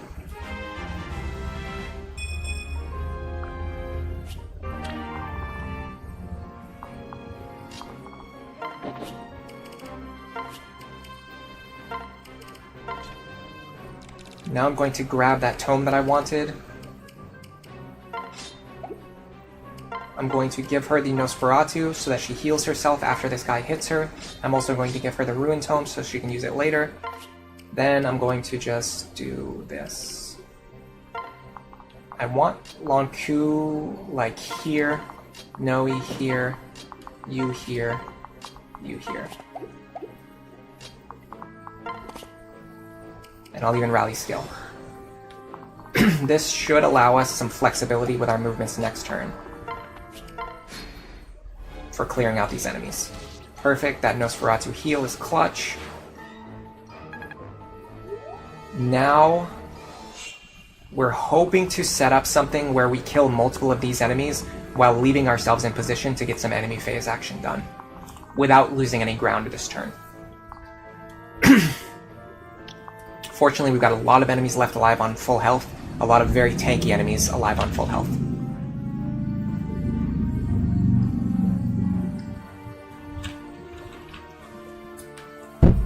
And these Dark Knights are terrifying.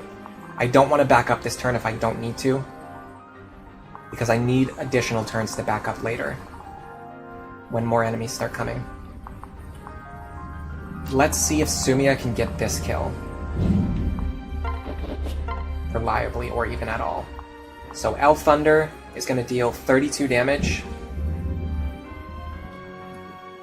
Potential crits could set up potential kills. The Innis Bow only deals 21.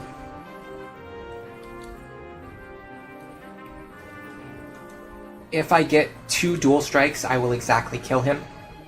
No, I won't, because my strength will go down when I rotate him into the rear position. Okay, I don't think I can pick up this kill, even if I get very lucky. What about this one? Problem is he actually has Nosferatu, which means after I hit him, he's going to heal for a lot.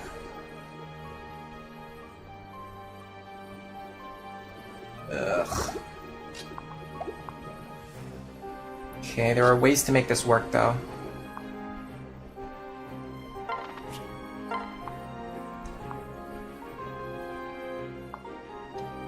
Now I can use the Ruin Tome. Okay, this is what I was talking about earlier. The difference between Elwind and Ruin, they literally... Okay, so they even literally Elwind and Ruin have the same damage, but like Ruin and Arcfire is 4 points of damage. Like, it's just so insignificant, the difference between the tomes. So I want this crit here. I want it badly. Got it. Got 2 crits, in fact. Okay, now I have a crit chance bonus here, which is going to make this kill more likely. God, he heals for so much. Okay, because we triggered Gale Force, we don't need to use a rescue staff to pull them to safety. And these two have overlapping ranges. This is perfect. This is perfect. I want them here. I want... Yeah, I put Olivia in a horrible position. I want to rescue Saria back to this position. I need to trade Nosferatu into her hands, which I can do that. I'll have an action available.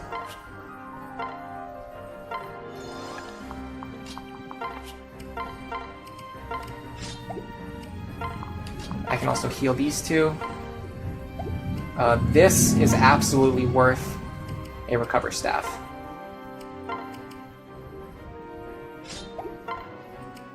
Because we need her to be on full HP next turn.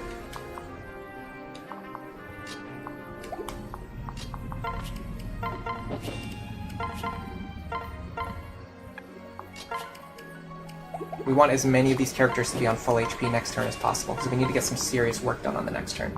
I can rally skill again. Honestly helps, because it makes our Nosferatu more accurate. Okay. So we should fight 2 enemies and Nosferatu against both of them. Beautiful work. Beautiful work. I don't think that Luna would have mattered, because we run basically full HP. Okay, so we're chipping down at them while slowly backing up, just like I said. Now, honestly, we have a pretty manageable cluster of enemies. We can deal with these enemies over the next, like, 3 turns. Do I want to start enemy phasing more aggressively? This guy having Ruin makes me say no. Waste is also pretty scary. Let me see if Lonk can get any work done on these guys. It would have to be this one. Unfortunately, he cannot do anything about the Waste Tome. Yeah, this Waste Tome is terrifying. This might be a longbow moment.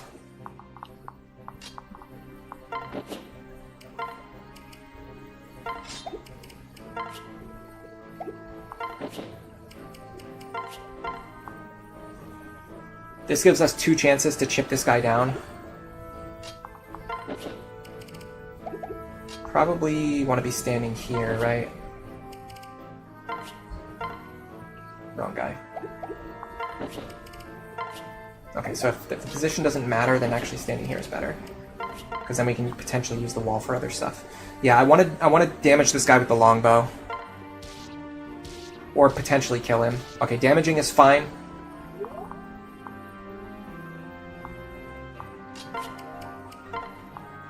We can use... This is what Lucina's for.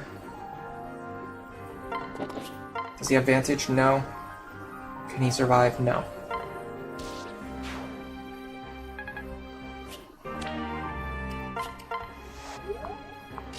Now we can run back to safety. This guy's a little bit scary, though. How do we get rid of him safely now? The good thing is, whoever kills him actually isn't threatened by a couple of enemies. If that's the case, then... I have to be very careful now.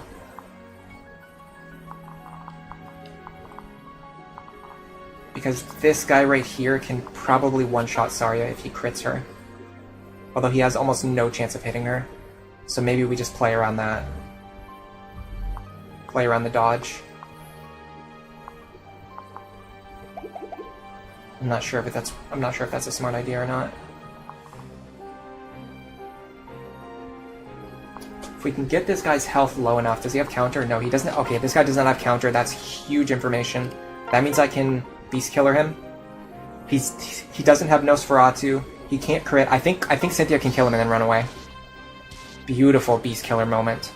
Oh my god, that was clutch. Okay, we're in a good position now. Now we run away. Does this guy have pass? He does have pass. Him having pass is kind of tricky.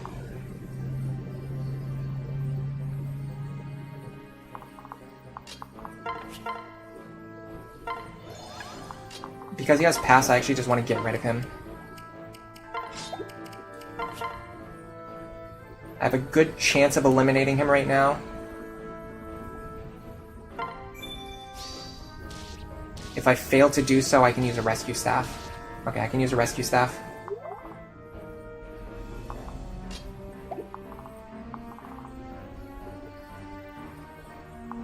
Then the problem becomes, how do I keep Olivia safe? I've used up all my Gale Force actions. I have one rescue. I only have one rescue staff available. I really needed that to kill. I really needed that to kill. Especially because now this guy, in fact, he can trigger Vengeance. We're in a lot of trouble here. We're in an unreasonable amount of trouble. Is there any way to get out of this situation safely? I shouldn't have left Olivia here. That was a huge misplay.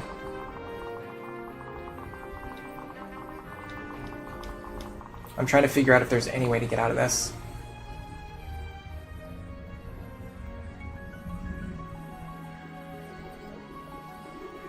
When do you get more Beast Killers? It seems like the only way to deal with Dark Knights. That's a good question, actually. Let me see where you get more of them from.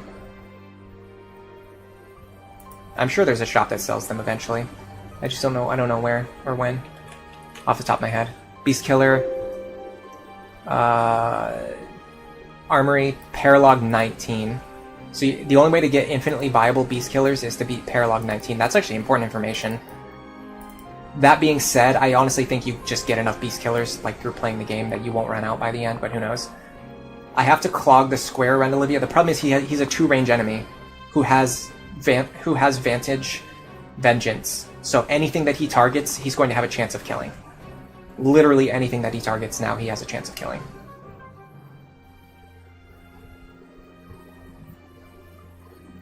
The problem is that I only have one rescue staff available. Man, my lack of rescue staff users is really hurting me now. This is why I say you want like 3 or 4 rescue staff users. Only having 2 rescue staff users is killing me here. I almost feel like I have to let Olivia go.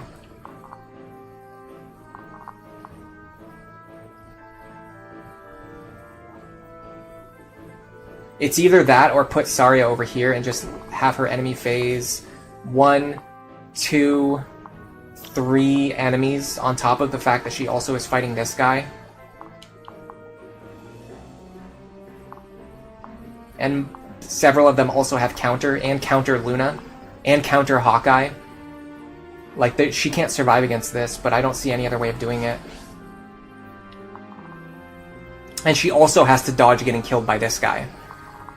On top of all that. Use Crom's longbow. I mean, I can, but then Sumia and Crom are both sitting here. Like, that doesn't really fix the problem, because then this guy just runs over and kills Crom. Yeah, these guys would just run over and kill Crom. Get behind Sumia, transfer Crom, and then you only need 1 rescue. No, because then Sumia's going to be stuck here, and Crom's going to be stuck here. And I could only rescue 1 of them. It doesn't fix the problem. It just lets me pull 1 of them out. I'm pretty sure the highest chance of success right now is this. Rescue her. Go all in on Nosferatu. The good thing is with Tomebreaker, this guy probably just misses me. I'm also going to remove the Silver Axe because I want as much healing as possible. So with Tomebreaker, this guy probably just misses me. I can potentially use an anchor. I'm going to try anchoring here. It's worth a shot. There's a chance we can bait this guy into attacking Longku. That's 1 less attack against Saria. And now we pray. Because I do not want to do this again. For the 5th time. That is huge. That is massive. Oh my god, that anchor strategy just saved us. Wow. Wow, that anchor strategy just saved us. Okay, so the reason that worked is because this guy preferred to move before the warriors, and he wants to attack Longku. Because he attacked Lonku, he blocked the square in front of Saria, which means that these two could never hit her with counter because they could only attack her from 2 range, so they had to use their bows. Lonku just bailed us out. Honestly, I'm going to give myself credit for that one. I did say that I was going to do the anchor strategy, and that was the thing that saved us right there. So, I don't care. I'll give myself credit for that. That anchor strategy just completely bailed us out.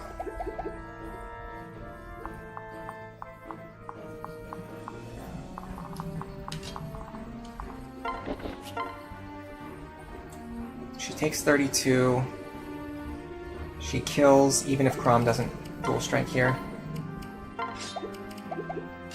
This is why I say maximize your odds of success. If you get forced into a game over position, you don't have to immediately reset. We actually need a crit or a dual strike here now that I'm looking at it. Can we get it, please? Can I please get good luck? Nope.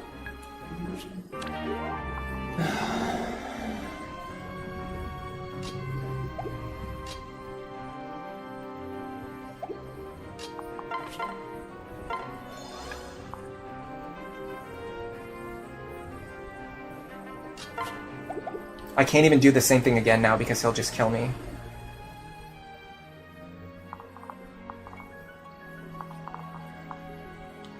I mean, at least his health is lower. Maybe one of these two can get a kill now. 2 damage. Wow, incredible. 2 damage.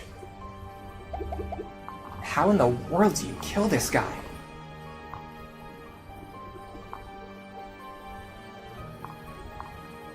I needed Chrom to keep his Innisbow equipped. That was a little bit of a misplay on my part. We need a meme of Ellery clapping with captions. I'm taking the credit for that. All hail Noe. Yeah, I know, Aegis. Do I have Physic for a ranged heal? Yeah, I can use Physic. But then if I use Physic, I can't use Rescue. You have to keep in mind. Like, I only have 2 staff users. That is like the core of every problem that we're consistently keep running into over and over again, is that I only have 2 staff users. I need another staff user. This is why I did not change Lisa into a Dark Falcon when I had the chance, because I knew I just have an extreme lack of staff users in this team composition, because you guys voted for me to use 2nd gen units, and now I have like a bunch of 2nd gen non-staff users in my team that I can't use for anything. And I don't have enough staff users. Yeah, someone here has rally defense. It's this guy. This guy's been rallying defense for everyone, which is making them even harder to kill. I know if I can get rid of this guy, that this pair can run in, remove the warrior, and then run back out. The problem is I have to do it in a way that's going to allow me to like not get stuck the way that I did last time.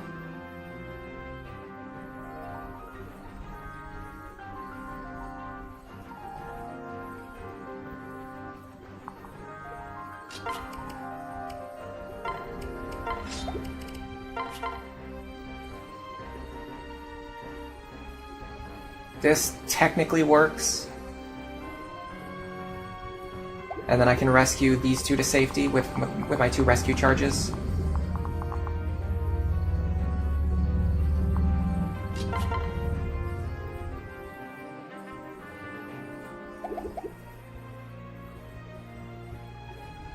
But then I won't. So I'm not going to be able to do. I'm not going to be able to do a lot of enemy face sweeping this turn.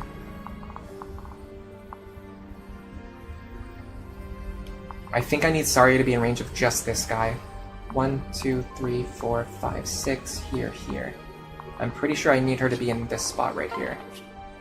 The good thing is I can use Elwind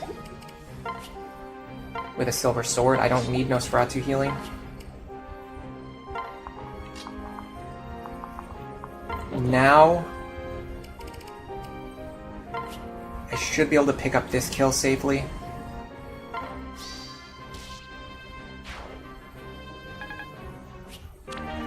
And then run it back and rally skill for her. Okay.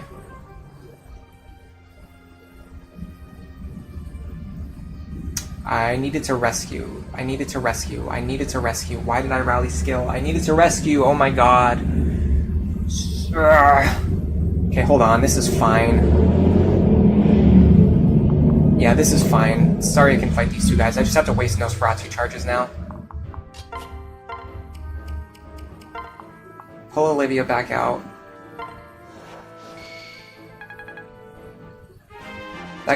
That could have gone better, but it also could have gone much worse. And I could even just rally scale with Noara. Like, I didn't even need to do that at all. Okay.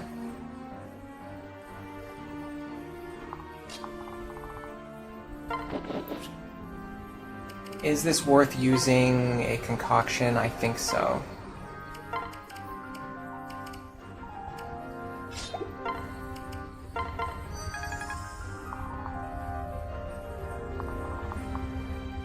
Yeah, this is fine. We enemy phase these two. The only problem is getting Nosferatu back into her hands. But I can do it this way.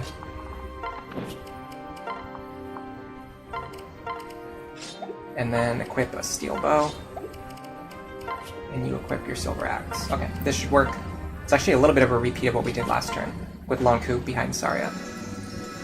So for all of the effort, for all of the training we've done, for all of everything that we've invested into these Gen 2 units, you really have to appreciate the fact that my best units are Long Coup and Saria, Gen 1 units.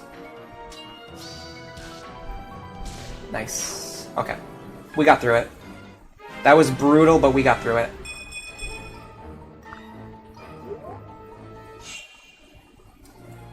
This is when consistent strats of Awakening hit a wall. A full-in Robin wielding Nosferatu could solve most issues you face in the game, and that really annoys you. So here's the thing, I don't... Like, honestly, the character you're describing, the full-in Robin wielding Nosferatu, is basically what we have right here. We're just using Saria instead of Robin. She's basically just as good as Robin would be at this point. Maybe he would be a little bit stronger, but the issue we're having is that she can't fight multiple enemies with counter on the same turn. So whether it was Robin or Saria, it wouldn't make any difference. We couldn't just sit here and have her like sweep through everything with Nosferatu, because the enemies with counter would run into her and she would kill herself with counter damage. So I kind of disagree. It's true on Lunatic, it's really not true on Lunatic Plus. Nosferatu is still extremely powerful, but it's not like a solution that instantly solves every map, in my opinion. Especially because of counter. Oh god. Having horrible acid reflux right now. Alright. I'm actually going to sandbag for one more turn. There is no reason to rush this kill. I just need to make sure that we can take the attack. 64. We should be fine. Alright, we're going to go like this.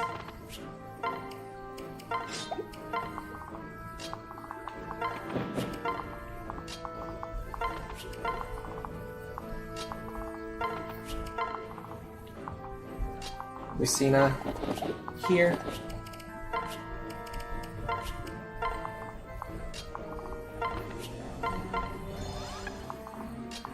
Concoction ended up not mattering, by the way. I could have easily just healed her back to full right now. Yeah, that's fine.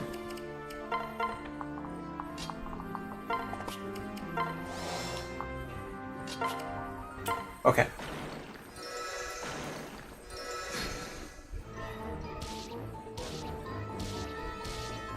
Nicely done, you pair of siblings. Now we only have to deal with 2 enemies on player phase, which is a lot more reasonable. If I heal you, very good chance you can pick up another kill. I'm going to have Saria move first.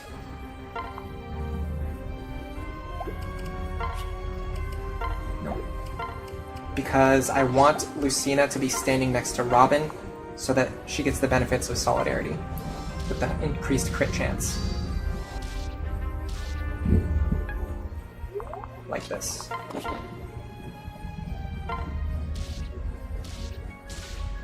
And we got the crit. Yeah, it solves a lot of issues. It definitely solves most issues, I'm not discounting that.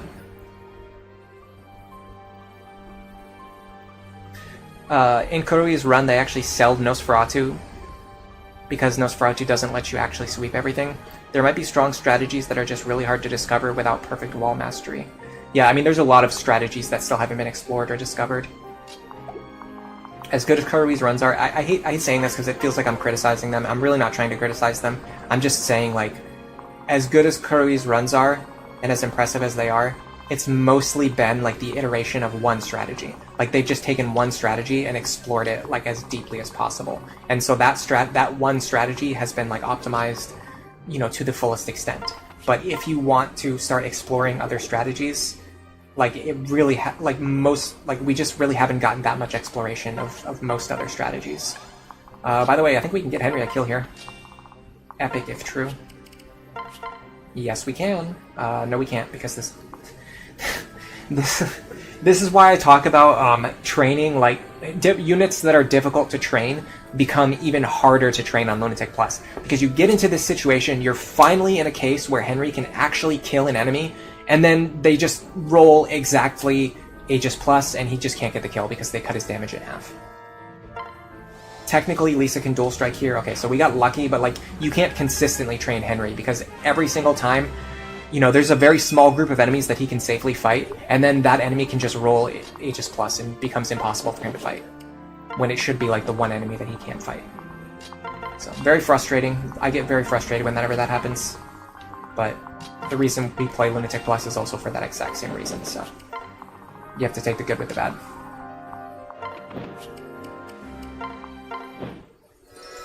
Alright, now we can finally start slowly making our way through the rest of this map. In fact, you know what? We have earned ourselves a break. I am going to be right back, guys. Aegis Plus and Pavis Plus is such a terrible combo. I completely agree. They are my least favorite skills in the game. I hate them more than Counter. And when an enemy has both of them, it just completely kills the reason for them existing. The reason they're supposed to exist is to encourage you to have a diverse range of units. So you can use, you know, physical units to play around Aegis. You can use magical units to play around Pavis. But then enemies can just randomly get Aegis and Pavis, which makes them impossible for any unit to fight. Very stupid. I'll be right back, though. Go drink some water, please. I'm doing the same thing. I encourage you to do so as well.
Alright, I'm back. That wasn't so bad, was it? Although I need to move this stupid thing out of the way. Every time I move around, this cable gets moved in the way and it ends up blocking this. In fact, you know what? If I'm going to do this anyway, let me do this. I'm going to go post some stream links while I'm here. The cable from my other PC moves into a position where it blocks the chat screen, and I can't see chat. I got some DMs. I'll read them later.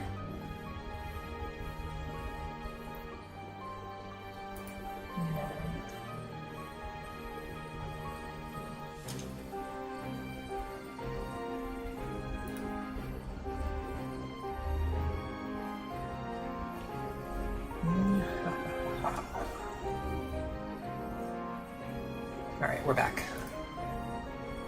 For real this time. Oh, you know what I'll also do while I'm doing this? If you guys want to join Discord, you can come here. Join the Discord. Chat with us about things. Like Uma Musume, Tetris. Oh yeah, and I guess sometimes Fire Emblem. The only thing that can beat Pavis and Aegis is Dual Strikes, which emphasizes the themes of the game. That's true. Yeah, they designed the game where you need to kill a certain amount of enemies every turn to not get overrun, but when the enemies have both Aegis and Pavis, that basically destroys that, like, the entire design philosophy of the game. And in the early game, Dual Strikes are not really that consistent, and they don't necessarily do as much damage as you need. There's just a million problems why Aegis and Pavis cause problems. Pretty much for the entire game, but especially early on. Like, they get introduced so early when you have no way to play around them other than the reset button. And then even later on, once you start to get like powerful tools, they can still cause huge problems. Like we're seeing in this map, the enemies in this map with Aegis and Pavis, because they're so bulky already, like all of our play around options like barely even exist.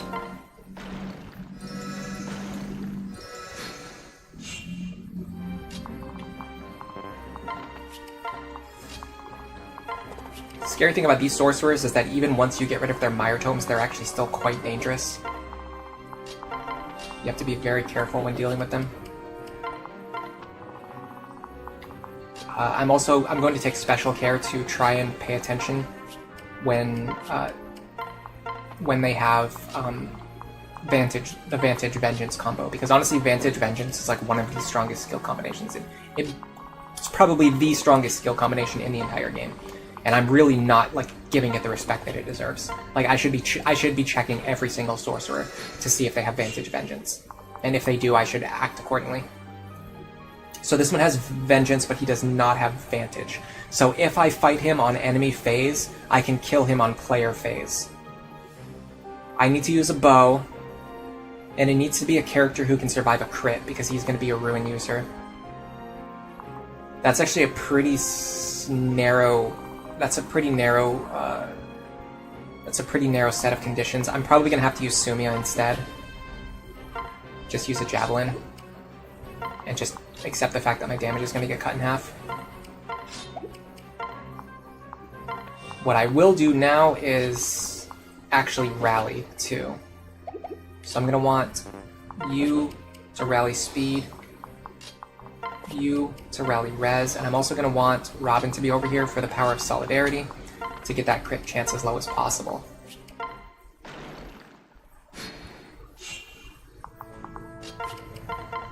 So this is going to give us much more favorable combat than what we had last time. Yeah. So if he crits me, he'll crit me for 36 damage. We got his hit rate below 50%, we got his crit rate below 20%, we got our crit rate above 30%, on top of the fact that we also have potential dual strikes from Crom. And if we don't finish him off here, so he's going to attack us first, so if Vengeance triggers, he doesn't get any extra damage. Then, if we don't finish him off here, we can fight him on player phase, so that we hit him before Vengeance has a chance to trigger. So this is going to be the safest way to get rid of this guy. What's honestly terrifying is that these enemies are locked into position and they are still this dangerous. Like, imagine how much more dangerous they would be if they could move around. And then remember that there actually are other sorcerers on this map who can move around. What I can do now, I need to get a better lance from the convoy, but I can use the longbow here to make sure that I get his health nice and low.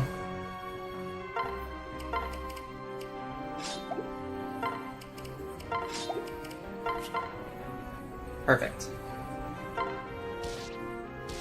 Nice dual strike too. Alright, that's one down. We got a general to take care of next.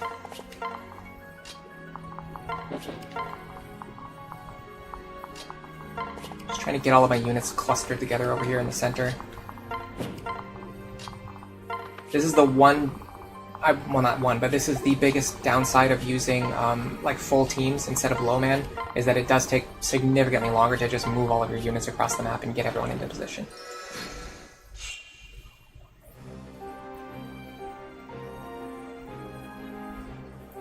Longbow is one of the few counters to Vantage Vengeance. I wonder if you have a longbow equipped and you're using Vantage Vengeance, does that mean there's no possible way? Well, I guess the enemies could hit you with a Mire Tome. That's probably the only other thing after that.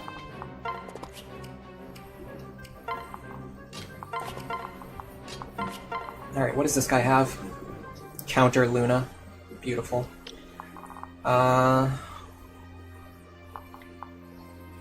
Okay.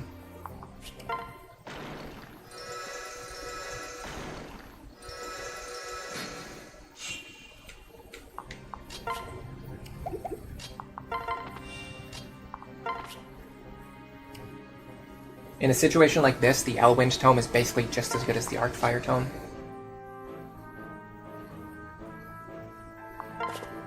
You can stand here. Where's your daughter? Put her here. Rally skill. Where's Noe? Put Noe here. Excuse me.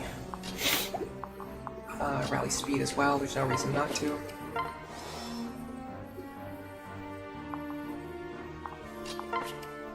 Alright.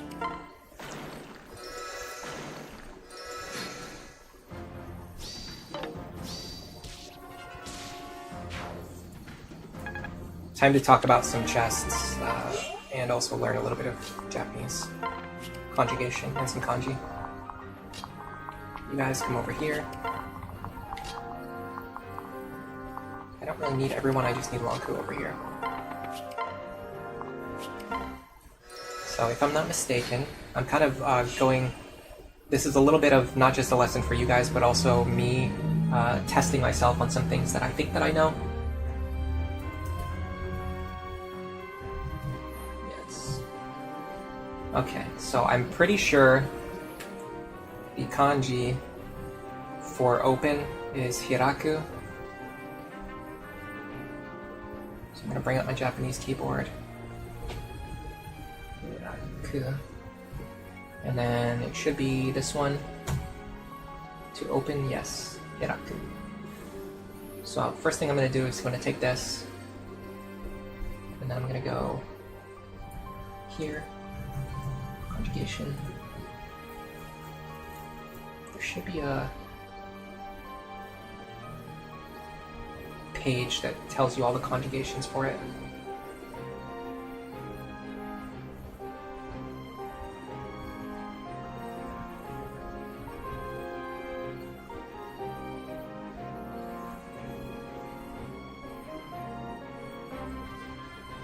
Interesting, okay. So I'm already learning things that I didn't know.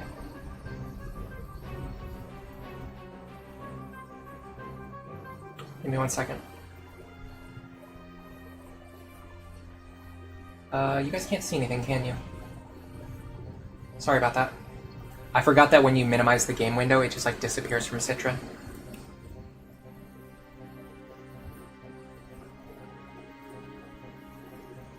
Is there any way to show you guys what I'm looking at right now without revealing like everything that I don't want to show you guys?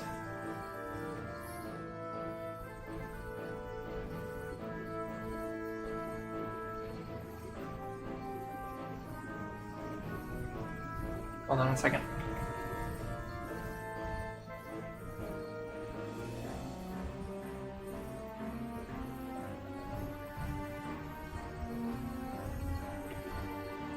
Hi. Nope, not that.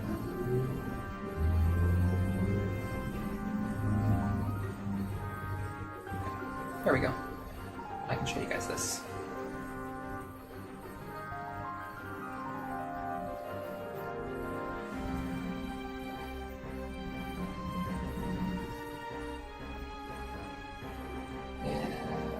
think if you do browser capture, this works. No, that's not what I want. I actually want window capture.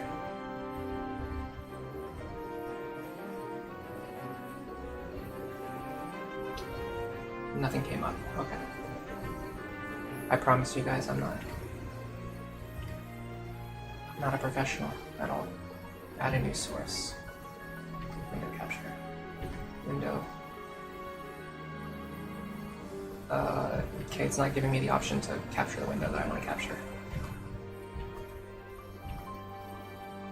So that's not the way to do it. Oh, I see what I did. I accidentally added the capture for Fire Emblem 4 as well. So let's get rid of that while we're here. No,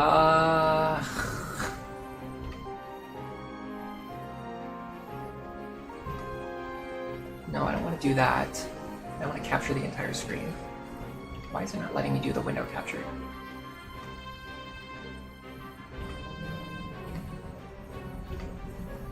Okay, now it shows up. There you go. So this is Hiraku.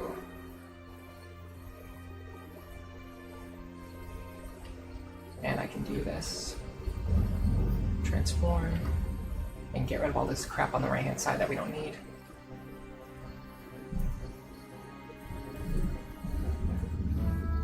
Too much. That's fine.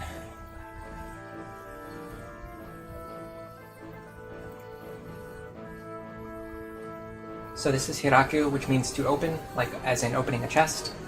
It's really interesting actually is that the stem is actually just ak.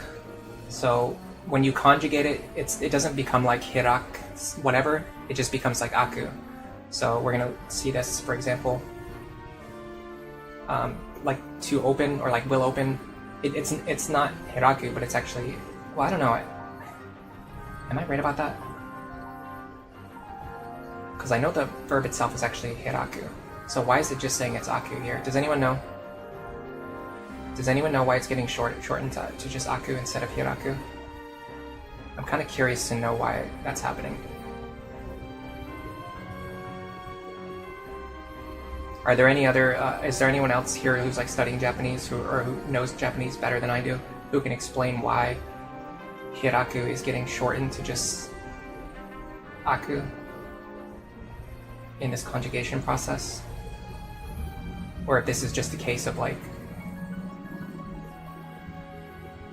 do I have secrets? Yeah, actually, I have a lot of secrets. I think everyone in the world has a lot of secrets. Do I have Flux? I mean, I'm pretty sure I have Flux. Isn't Flux stronger and cheaper than Elwind? Yeah, I mean, I just don't happen to have it in my inventory right now. I would definitely have like a bunch of Flux tomes in my inventory if I remember to put them there. I mean, this really demonstrates how you don't actually have to play optimally to be able to beat Lunatic Plus. You don't need to be an expert at the game who always does everything like optimally. You could just be like a player who just is like decent at the game, like me. I don't think I'm that amazing at the game. Can you gain renown while playing offline? I'm pretty sure you can gain renown while playing offline, yeah. If you're going to use 2 longbow snipers, then I would have one of those snipers with Armthrift because the longbow is a weapon that's hard to restock. You probably have to use a Gen 2 unit for that. I can't even think of who else can get Armthrift while also using a longbow. So yeah, that would be a pretty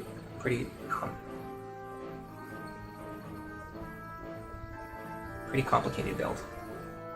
Let's go back to this. Hiraku. Oh, that doesn't really help me at all. I'm trying to think of a name of a website that I reference all the time that, of course, you know, while I'm trying to do it while streaming, it's a lot harder. You're spending gold on staff grinding, so you like to be economical. Yeah, I've kind of been doing that too. I've been doing a lot of staff grinding recently.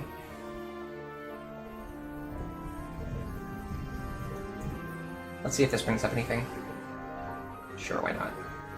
Yeah, so this is marking it as aku instead of... Okay, so for some reason it is hiraku. But then in many cases it's getting shortened to just aku instead of hiraku. like aitemasu. So it wouldn't be hiraitemasu, it would just be aitemasu. Interesting. Or in this case, it's just aku. It's not hiraku, it's just aku. So, interesting. So I learned this kanji as hiraku, and I learned the vocab as hiraku. But for whatever reason, as soon as you start conjugating it, you just drop the hi, and it just becomes aku. Yeah, it has to be a second gen unit for Armthrift Longbow. Sever with Stalas, the father can do it. You don't know Japanese, maybe it's just something speakers started to shorten out of convenience. I mean, honestly, at this point, it probably doesn't matter what the origin is. All we need to know is that the actual term is well, not the actual term, but the conjugated term is aku. So for example, in this case, open is aku, or if you're being polite, you say akimasu. Don't open would be akanai.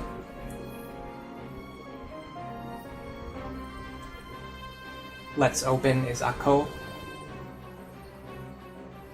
Ako. Which is like, are there any similar words that I have right now off the top of my head? Not really. I guess shuko. Akanai daro, which would be don't open it. So if we want Longku to open it, we'd say something like Longku wa ako, maybe? No, that would be like let's open Longku. What we would say would be like chesto. How do you say chest? I'm not sure. Chesto ako, which would be like let's open the chest. Akimasho is the more polite version. I think there's a way to like command someone to do something. That might be the aku that we're talking about.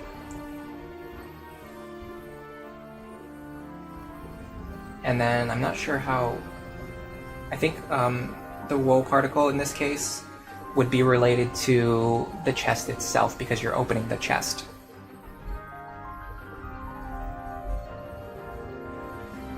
Your friend is a Japanese interpreter. He told you not to take up the profession, yeah. Opening is aiteiru. Was opening is aiteita. See, the problem is there's like a billion different conjugations for like every single verb. I have no idea like how people memorize this stuff to the extent where you can use it in a real conversation. I mean, like even English, as complicated as English is, we do not have anything like this. Like if you want to conjugate the word opening, you would just say like open, opening. Like has opened, like will open, was opened. Like there's options, but there's not like this many options.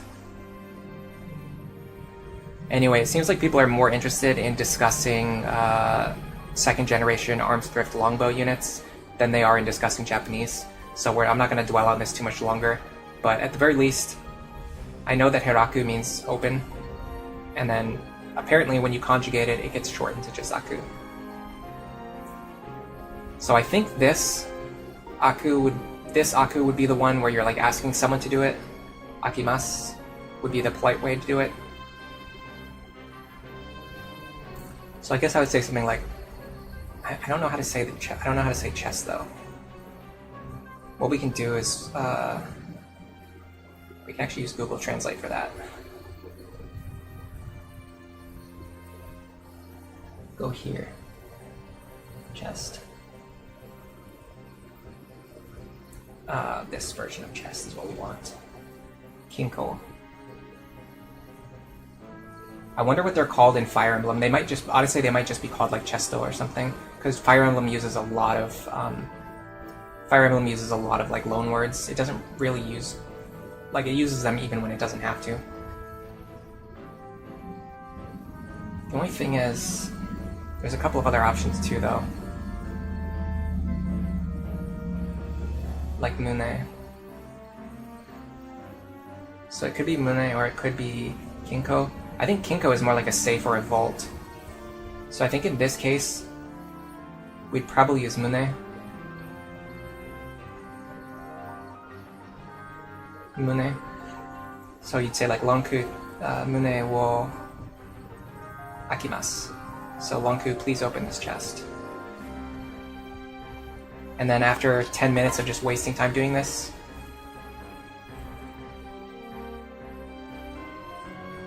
we finally opened the chest. Most exciting stream, I know. I knew this stream was going to be very long, so I came up with like different ways to keep myself entertained and occupied and busy. Mune, it can mean like, yeah, that's the weird thing is like Mune can also mean, like it has multiple meanings. What I like to do is if a word has multiple meanings, I try to use, hold on a second, I have it saved on my other computer. Japanese lessons.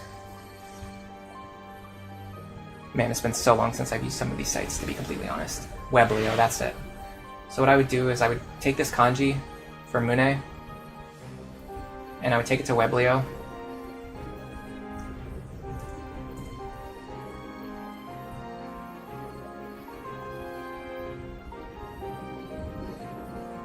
Yeah, so Weblio gives you a much better meaning of a word.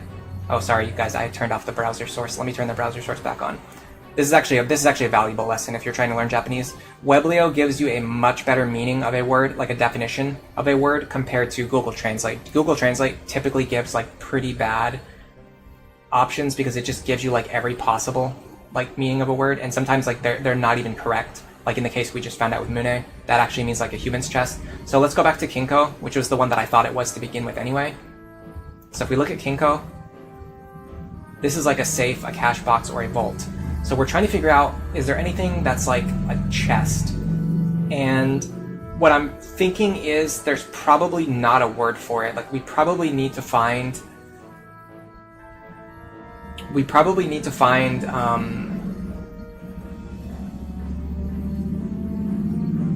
probably need to write it in like katakana, like chesto or something like that is how they would say it, but I'm not sure because that also typically refers to like a human chest or like a type of exercise maneuver, like when you're exercising your chest, like a chest. I think it's like a chest pull or something like that. Get in the chest lonku. Do not tell someone to aku their mune. Yeah, that would be terrible. It's not like opai. It's more like a medical term. Mune is more like a medical term, it seems like.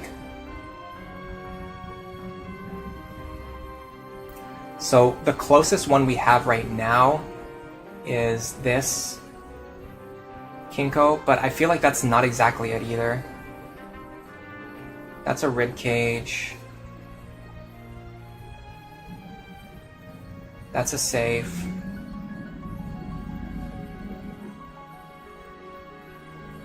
This is more like a breast. This one might be it. Let's check this. So as much as we were trying to like search for it, like the first 5 options are not really the word we were searching for. This seems to be something that's not really used by itself. It's mostly used in combination with other words. Okay, let's try this. Oh, excellent. Switched it to Spanish. I do that sometimes because I'm really bad at clicking what I'm trying to click on. Okay.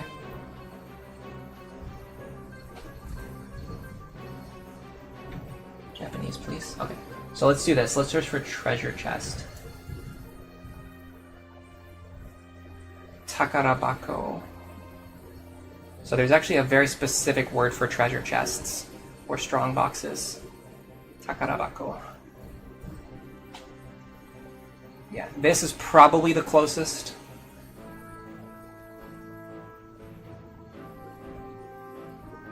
To what we're looking for. I'd be very curious to see what it uses in the original Japanese, though. Yeah, I tried that tricky. I wrote treasure chest and got Takarabako, which is this. All right. Well, I'm not sure if this information is very useful to anyone other than me, but it was a nice little detour. Something other than just fighting Mire Tome mages for 8 million turns. Oh, by the way, I forgot. Oh, guys, I'm so sorry. I forgot to turn the window capture back on. Or, no, I think I just closed the window out, that's all.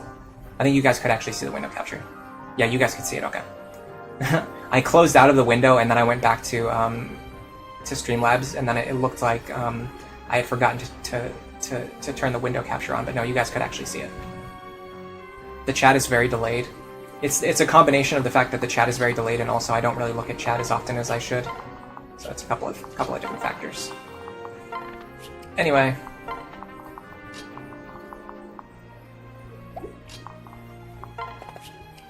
That was a fun little distraction, and now we go back to the process of slowly chipping down enemies with Mire tomes and fighting other enemies. I have to actually... Nope, sorry, we have to do one more thing. At this late into this 2 hours into this map, I am not taking any risks. I am going to check to see exactly what causes these walls to open on the north-hand side. Fire Emblem Awakening chapters.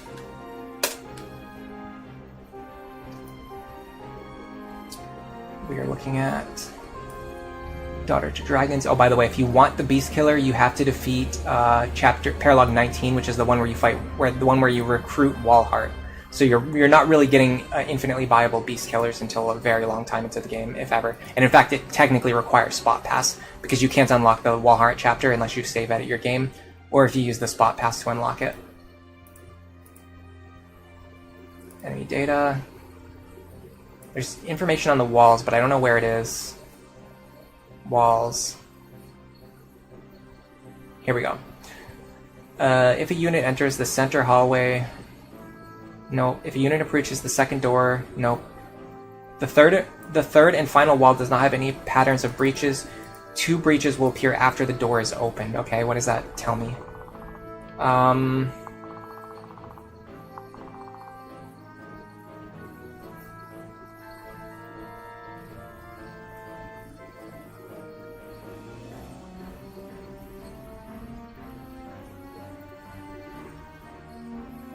If a unit approaches the second door, the first breach in the second wall will close, and the second door's breaches begin... Oh, what the... Okay, whatever. I have no idea what causes these walls to open. Apparently the wiki doesn't know what causes these walls to open, so we're just gonna have to do something that I don't want to do.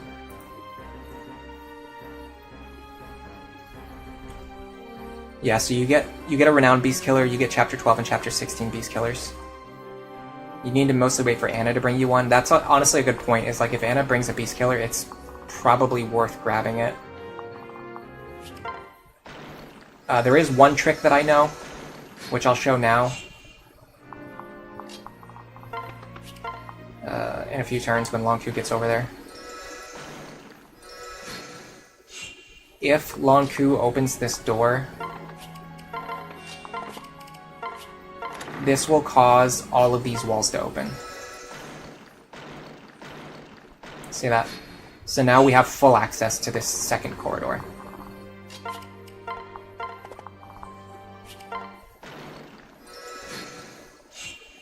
Okay, for these guys... Oh, this guy's gonna be tough to fight. We want someone who can deal 40 damage to him. I mean, that's... We need someone with 63 attack power. That seems unreasonable. Do I have anyone who's even close? 51, maybe?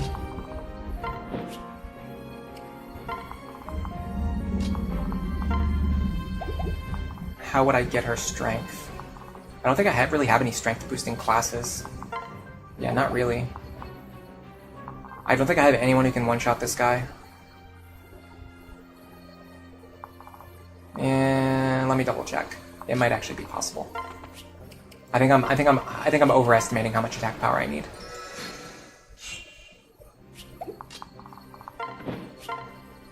Nope, I was not overestimating how much attack power I need. I am nowhere close, not even with a strength pair up. That's why I wish I had rally strength, but honestly, even rally strength wouldn't help here. Alright, we're just using Sumia again, I guess. Just have to use Sumia for everything.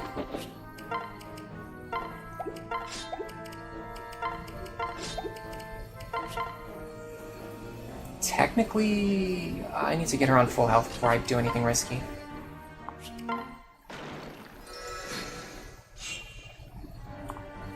I'm not going to waste longbow on this because I can just do it this way. I do need to... Where's the heal staff? It might be out of charges.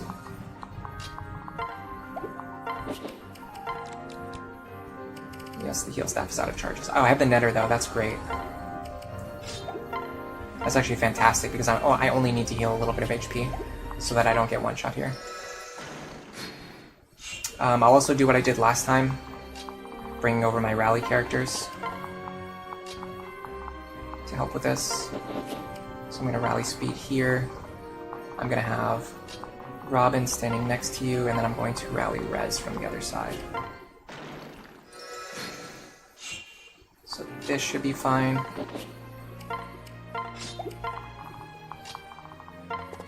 Rally res.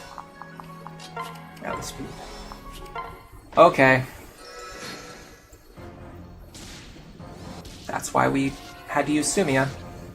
Because anyone else would have died to that crit. Literally every other character would have died to that crit. Isn't that fantastic? Isn't that wonderful?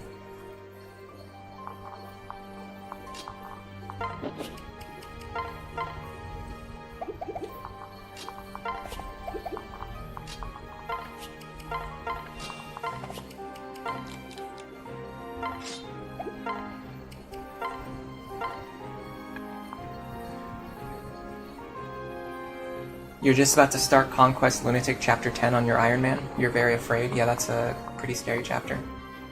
This guy has Nosferatu, so he's significantly less scary. He shouldn't have much of a crit chance against the characters who I want to fight him.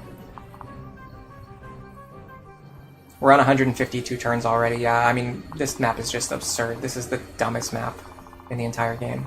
I said it many times last stream. I'm going to say it many times this stream.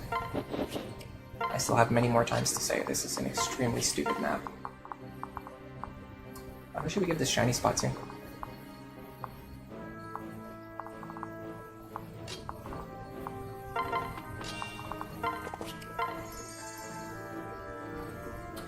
Why the look of glee? Did someone hit you with a happiness curse? No, it's a romance thing.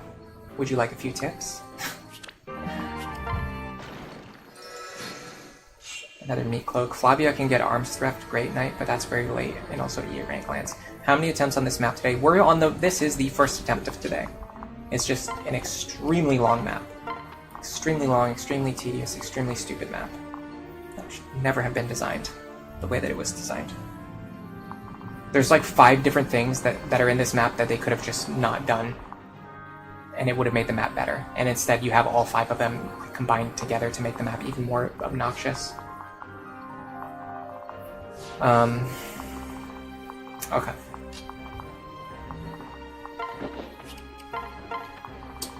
Who wants some experience?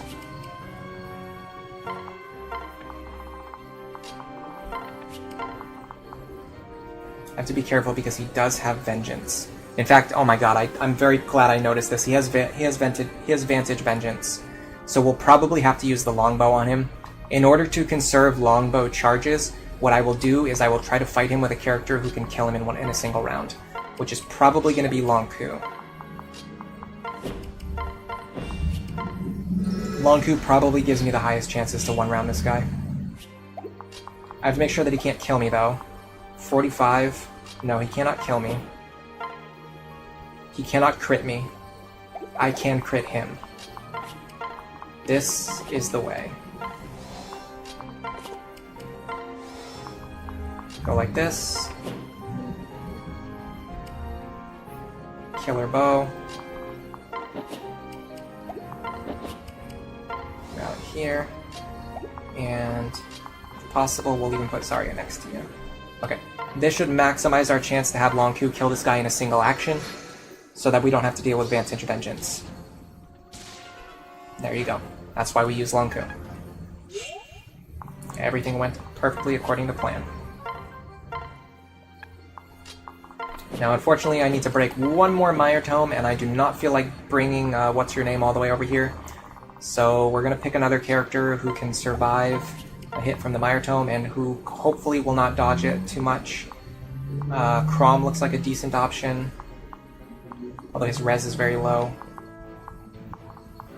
Henry I don't like, because he's probably not going to be able to survive it. 6 speed. Yeah. She's incredible, guys. She's incredible. Yeah, you don't understand what was wrong with the standard destructible wall gimmick. Why would they try to reinvent something that worked so well? I mean, the destructible walls, the completely overstatted enemy sorcerers, the waste tomes, the Mire tomes, the ruin tomes.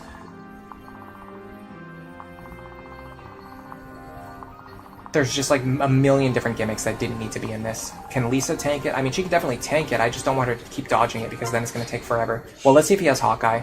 If he has Hawkeye, that'll save us some time. Nope, he doesn't have Hawkeye. Not a single one of these guys had Hawkeye, which made this map take even longer than it needed to. Alright, with that in mind, Severa's probably the best option. Looks like her Avoid is relatively okay. Although with Patience, no, that's going to give her extra Avoid. Is there any character who has, like, an amount of speed that won't... Okay, how much attack does he do? I mean, I'm pretty sure Chrom takes this, right? Yeah, so let's use Chrom then, I guess. I'm so scared that this is going to one-shot me.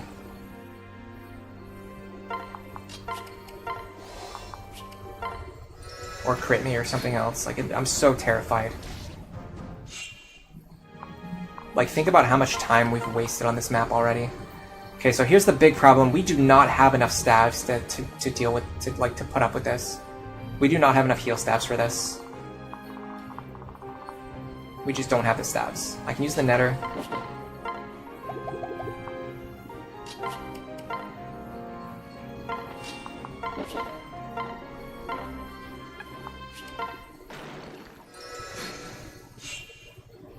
Honestly,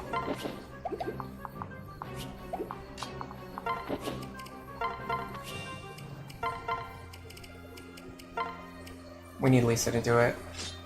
Let's be real.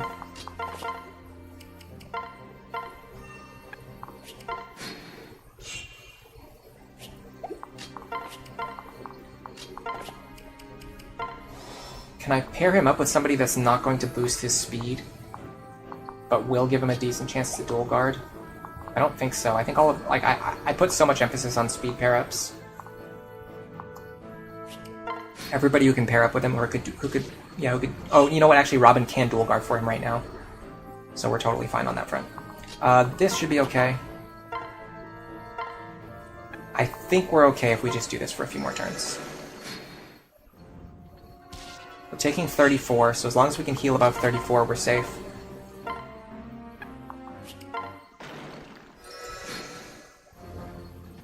Do my flyers have their natural healing skills equipped? Yeah, they do.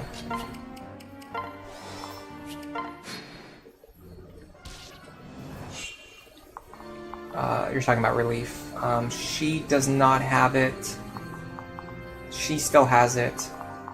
So yeah, just Sumia has it. But the problem with Sumia is that she's going to dodge these attacks. So it's going to take like 50 turns to get rid of these Mire Tomes because she's just going to keep dodging all of his attacks. I have to be careful now, he will kill me this turn.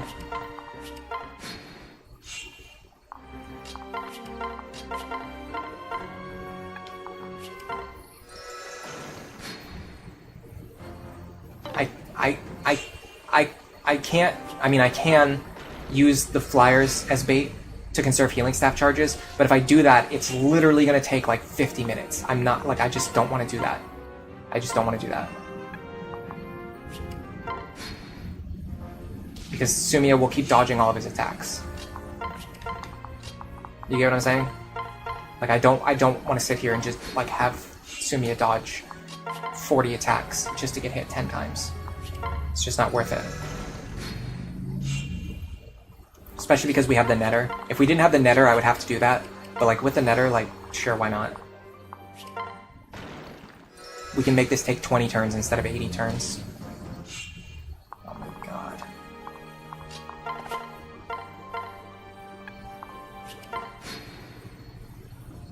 You wish that the Netter scaled with strength because you're needing people with it?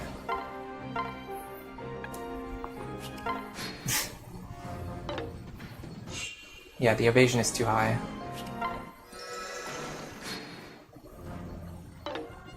Even Chrom is like dodging more than I would like.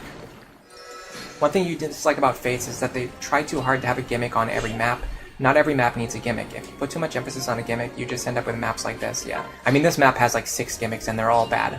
Like, every single gimmick on this map is bad.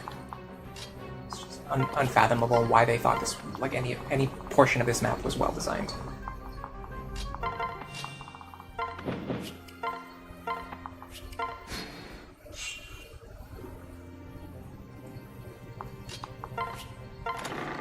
Chrom can also dual guard even if she would dodge. Is that how it works? I don't know if that's true. Like, I literally don't know if that's true. I thought I would imagine that the dual guard only checks after the character has already after the enemy has already rolled a successful hit, because that's how skill procs work. That's how crits work.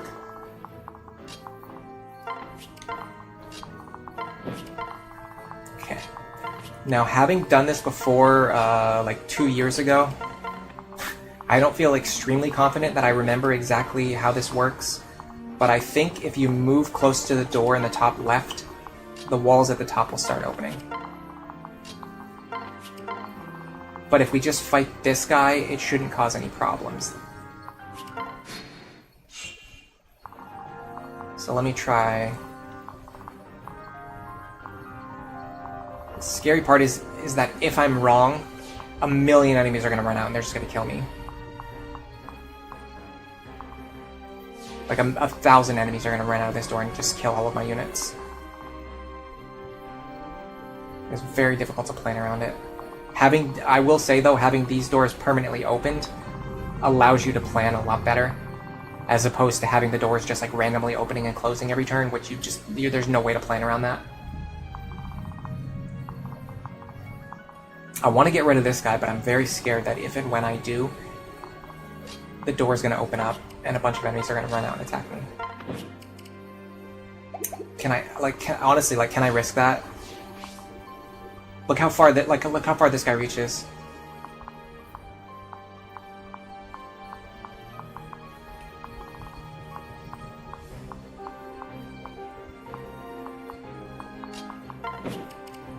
Put Lonku here to fight him.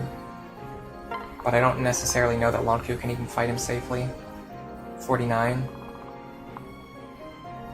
I mean, we should be fine.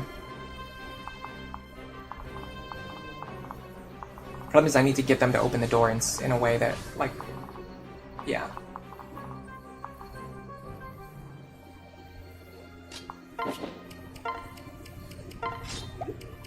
I need to get them to open the door in a way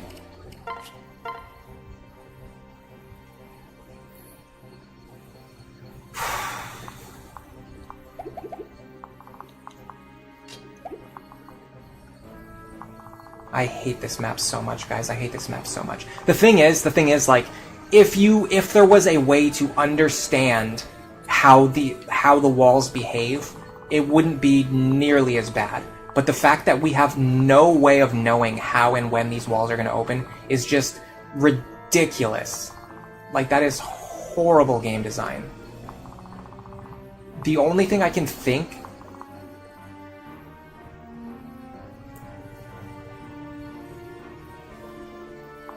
Like, there's nothing I can... Especially with these guys here, these Dark Knights, like, they can reach all the way out here. So as soon as these walls open up, every square all the way out to here is going to be threatened by Dark Knights, allowing them to kill whatever units they want to. Like, that's crazy. That's unbelievable.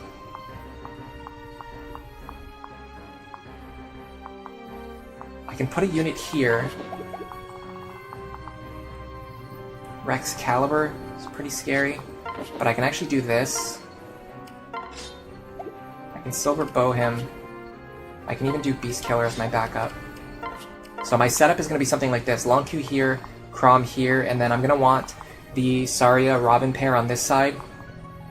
1, 2, 3, 4, 5, 6, 7, 8. So the problem is you can't actually bait this one over a wall. You'd have to bait him like over here,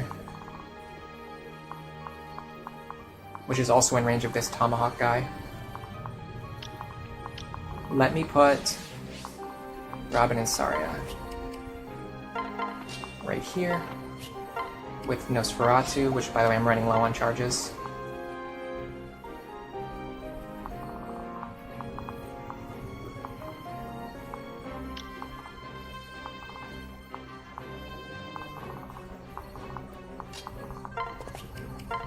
Okay, I don't think they're going to move right now.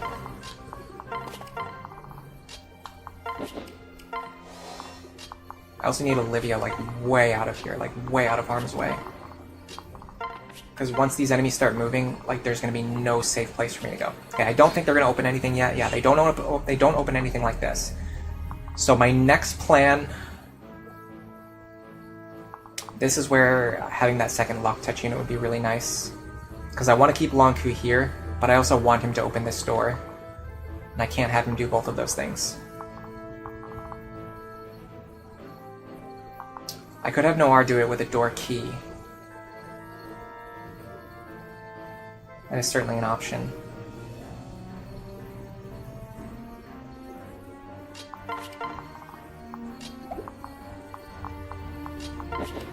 I want you here, I want you here. Everyone else needs to, like, get as far away as possible. Because once these doors open up, like, we are not going to have any safe places to stand.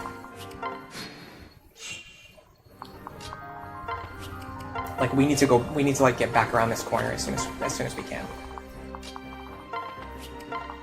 Okay, so here's my plan. This, in my opinion, is a good use of one of our very limited door keys.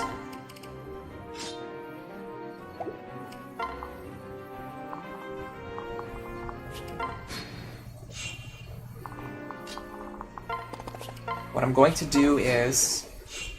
I'm going to open this door.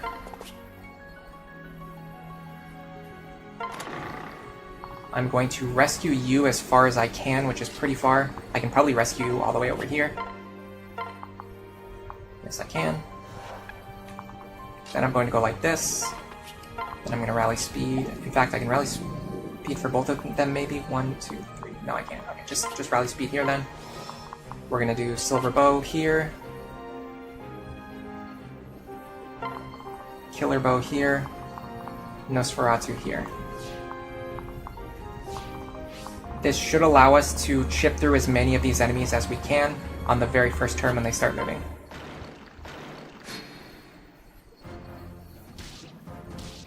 Beautifully done. Oh, I should have unequipped Robin. It ended up not mattering, but it would have been more optimal there to unequip Robin. Got the dual strike. Oh my god, and it didn't even matter. These guys are unbelievable. He just tanked a Beast Killer, by the way. That was a Beast Killer.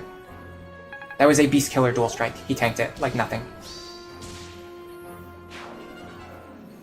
Unreasonable. Unreasonable for them to be this tanky. Like, it's just, like, there's no need for it. There's really no need for it. I couldn't even get hyped about the lethality proc because I was too butthurt about this. Alright, now we can have... Potentially, because he doesn't have Vantage, we can have Cynthia pick up this kill. Answer seems to be yes. I don't see any problems with it. Aether didn't matter. Okay. Now we're in a very good spot to start enemy phase sweeping some other enemies. This is a Ruin user. I believe we need Sumia to fight him. So let's get her into position.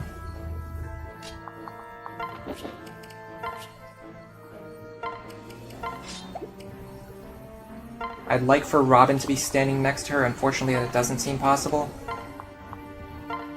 That would have mitigated the crit chance, but it's not the end of the world.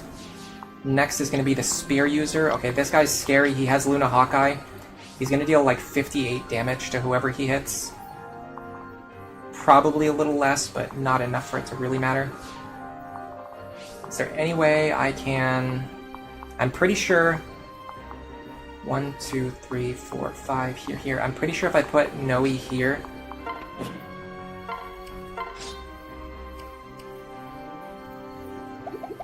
she can fight him safely.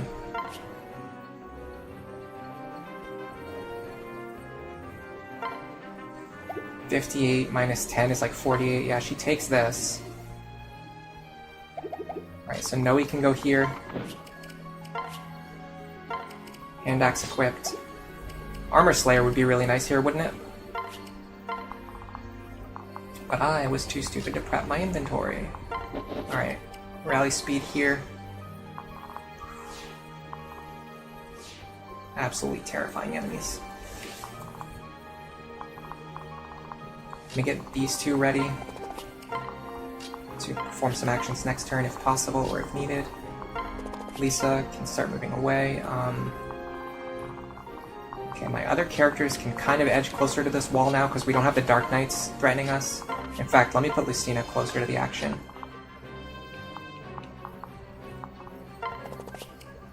That way she could potentially Gale Force. Alright. I think everyone has acted except for Na. This should be completely safe enemy face sweep.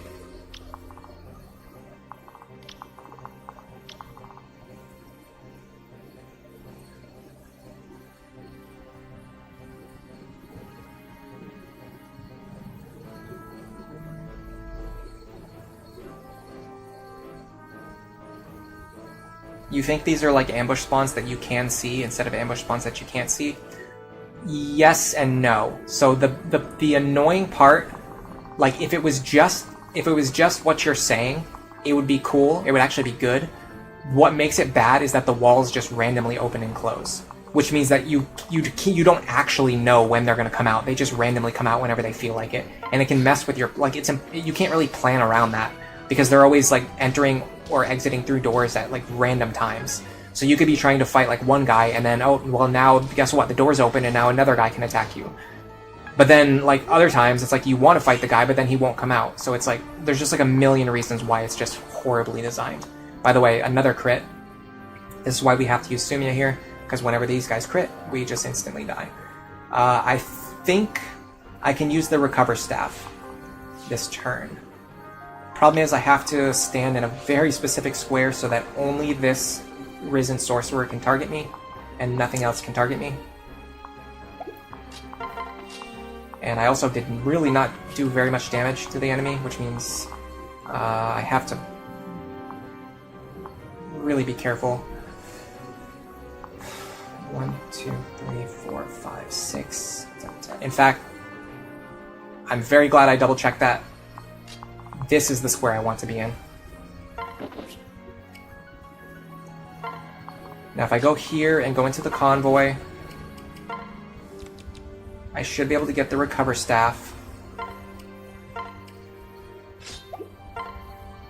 Recover you back to full health. Yes. I will rally res for you this time.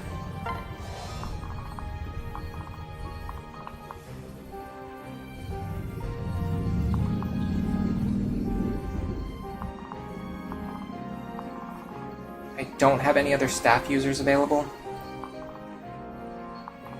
Let me pull this guy. I think I want to pull him to the right. And I want to enemy face him with probably a bow user or a hand axe user. Who's faster? Lucina with the bow. 17. Oh my god, that's like nothing damage. Plus her para partner's not available. I can use the Blessed Bow here. Hello Jansen, welcome to the stream. We are still on our first attempt on this chapter, by the way. It's just such a long chapter, it's taking unreasonably a long amount of time. I'm going to use the Alm Blade here.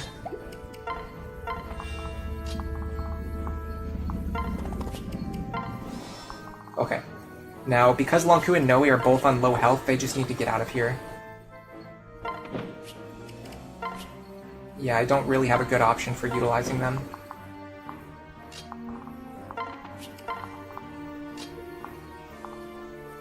I guess I could like spam concoctions, but I don't know if that's really the play. We really want to get some kills here. We've been consistently, repeatedly failing to get kills on these enemies, which is making this much more problematic than it should be. I mean, I guess there's no downside to doing this.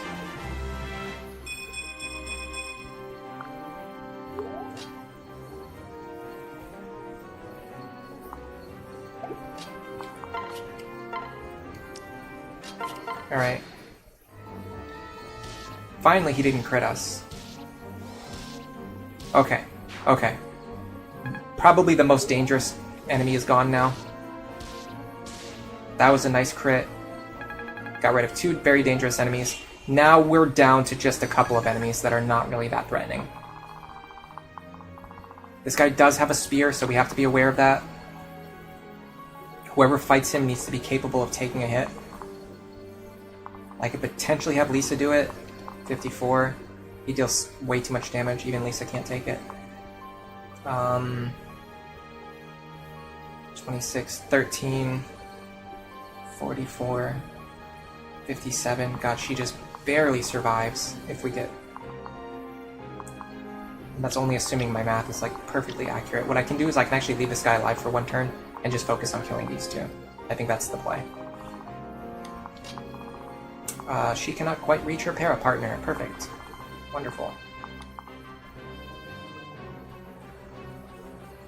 Anna doesn't actually buy or sell any keys. Well, no, she buys keys because you can technically sell any item at any shop. But Anna does not sell any keys, is what I should be saying.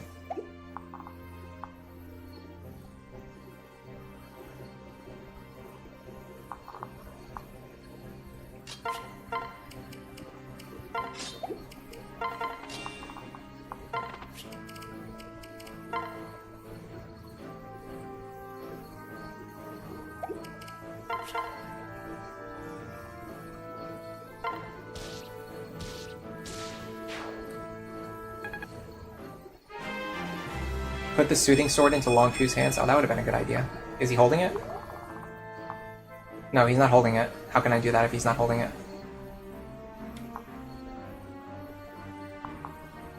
Yeah, nobody has it. We have a blessed bow. We don't have a soothing sword.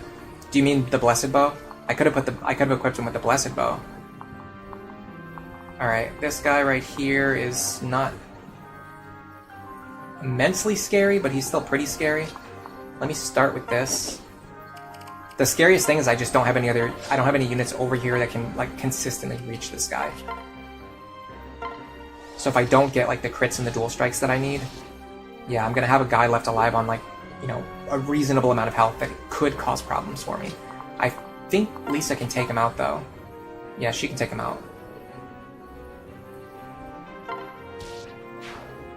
Okay. Now all I need to do is just get everyone else out of range of the general so I can kill him next turn.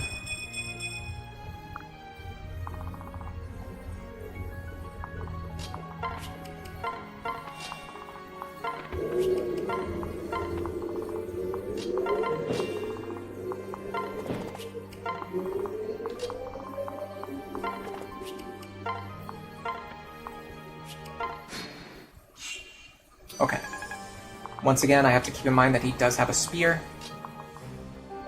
Honestly, this might just be a job for Saria, just so I don't have to think about a million different things, ways that it could go wrong, and then still mess it up anyway in the end. Because he deals so much damage. He deals an incredible amount of damage. I mean, I can at least do this. I can get some chip experience. Who has the netter right now?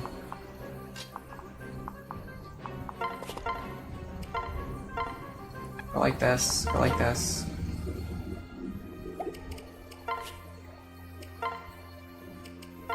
Just get some chip experience and weapon rank on these 2.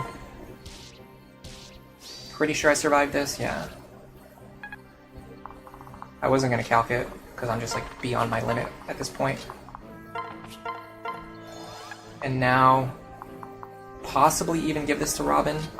Maybe he can hit for 19.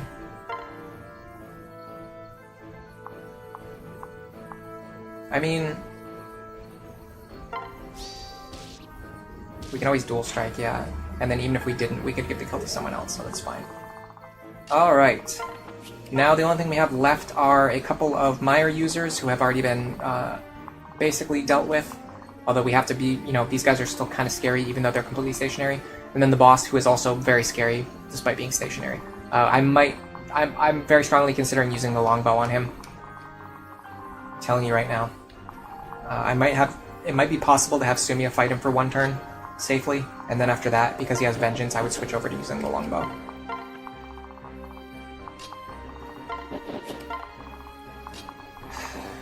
spend another 20 minutes moving our units all across the map.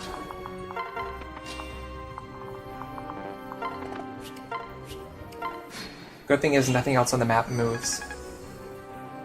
Oh, she has relief. Or no, she has... What does she have? Oh, she has the Blessed Bow equipped. I was like, how in the world did she just heal herself? Now I will trade the Blessed Bow into Longtooth's hands, switch him into the lead, open his chest, and now he can start to get some healing as well. Beautiful bullion. I can also have Crom heal with the Blessed Bow as well. Honestly, at this point, I'm kind of like, I'm at that point, like, we need to do this. We need to heal with our regen weapons and our skills to get ready for combat again. We have multiple characters who can actually equip the Blessed Bow, which is funny. These two are fine.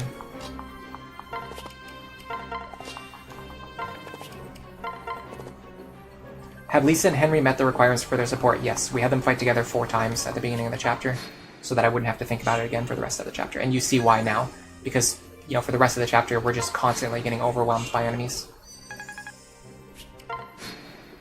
Waste plus Vengeance is nasty, yeah. We have to buy some more staves after this, for sure. The good thing is we have a bullion.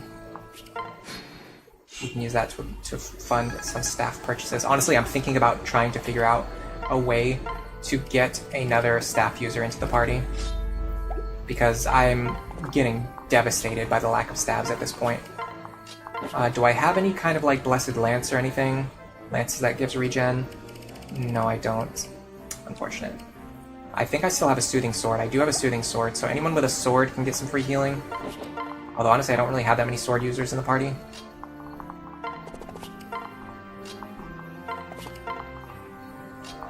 If I want to use Noe, I have to heal her. I probably don't want to use Noe anymore this chapter, so I don't really need to worry too much about healing her. Crom needs to get healed. Lucina needs to get healed. I didn't equip the Blessed Bow because I'm an idiot. And then I can use the Soothing Sword for this, so that they can both get healing every turn now. And then I'm also going to move Sumia away from everyone else so that she gets relief. Go stand over here for a turn. Yeah, we need to reclass someone to get another staff user. We're desperate for another staff user right now. Olivia has the Soothing Sword, but she's full health all the time anyway. That's true. Okay, back up here.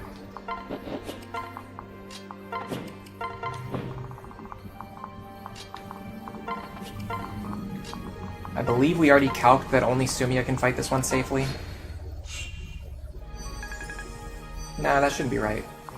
He's a Nosferatu user. Even Lucina should be able to fight him.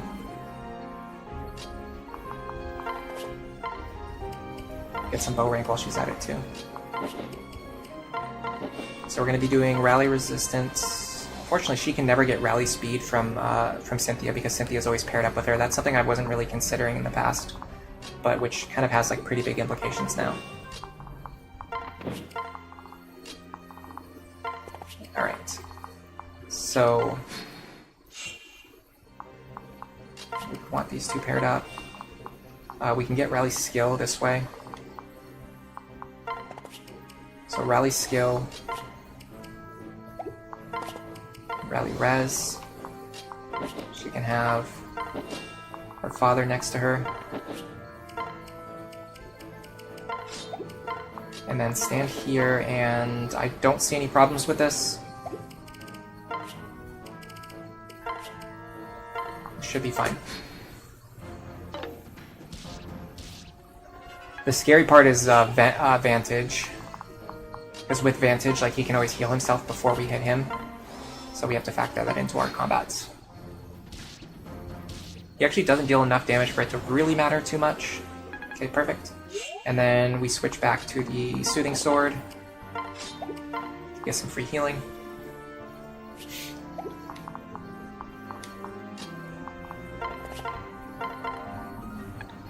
That's fine. Alright, next up is this one. He is another Nosferatu user. This one does have Vengeance, so we have to be a little bit careful about how we fight him. We also need to take into account that he does have Aegis, so we'd rather fight him with a hand axe user if possible. So this would be a good option for you for this. Go here. Go like this. This pair up here. These two we actually want to unpair so they can rally. We want you up here to rally. We want you two up here for assistance. Okay, so if possible, I'm hoping we can fight here. Rally. Rally. Rally.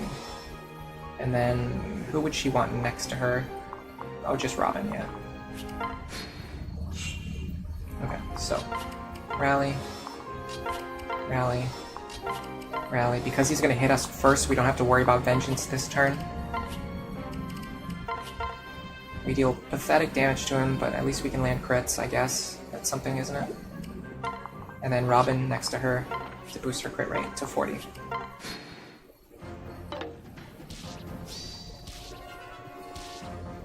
Okay, now we have to factor in that he can deal an extra 7 damage now. Yeah, he can deal an extra 7 damage. 7 damage. So 45 plus 7 is 52. Minus 16 is 36. We take this. So let's just do this for another turn. We should be okay. Once his health gets low enough, we won't be able to take Vengeance procs anymore. So we'll have to be careful. Like now might be too dangerous. Now we'd be taking an extra 11 damage.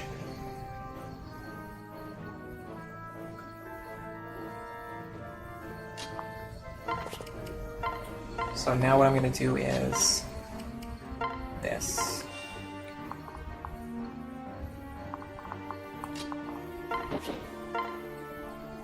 I can take 30 damage.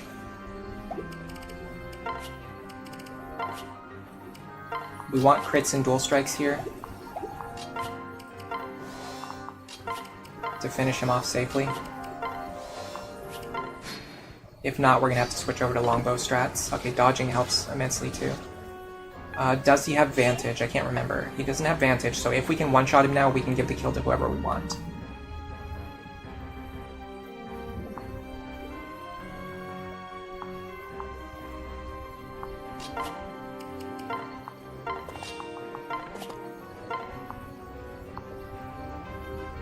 Should be fine. Nicely done.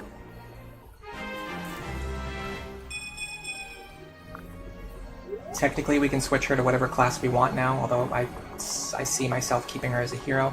Unless she has War Cleric access, which she might have from her mother, actually. No, she doesn't have War Cleric from her mother. Darn, too bad. That would have been awesome. This one is a Ruin user, which means... In fact, I don't even know if Sumiya can fight him safely because he has Luna Plus with Ruin. Is this a Henry moment? No, definitely not. Henry's not that important. Did I use my Ward Staff yet? It could be useful for some of these mages. So that's actually true. The Ward Staff could even help against this guy so that we don't have to use the Longbow. I think the Longbow is a lot more valuable than the Ward Staff. So if we can use the Ward Staff for this, you are very much on the right track. The problem is, we need to rally speed with one of our staff users, and we need to rally res with our other staff user. Which means we have no one to use the Ward Staff. Ugh. God, why is this game so brutal on like staff user requirements? Honestly, I don't even really have any other characters who can turn into staff users. That's the crazy thing. It's like with my team composition, I just don't have anyone who can become a staff user other than the characters who are already staff users. I could use Robin. I could turn Robin into a staff user, but I don't want to do that.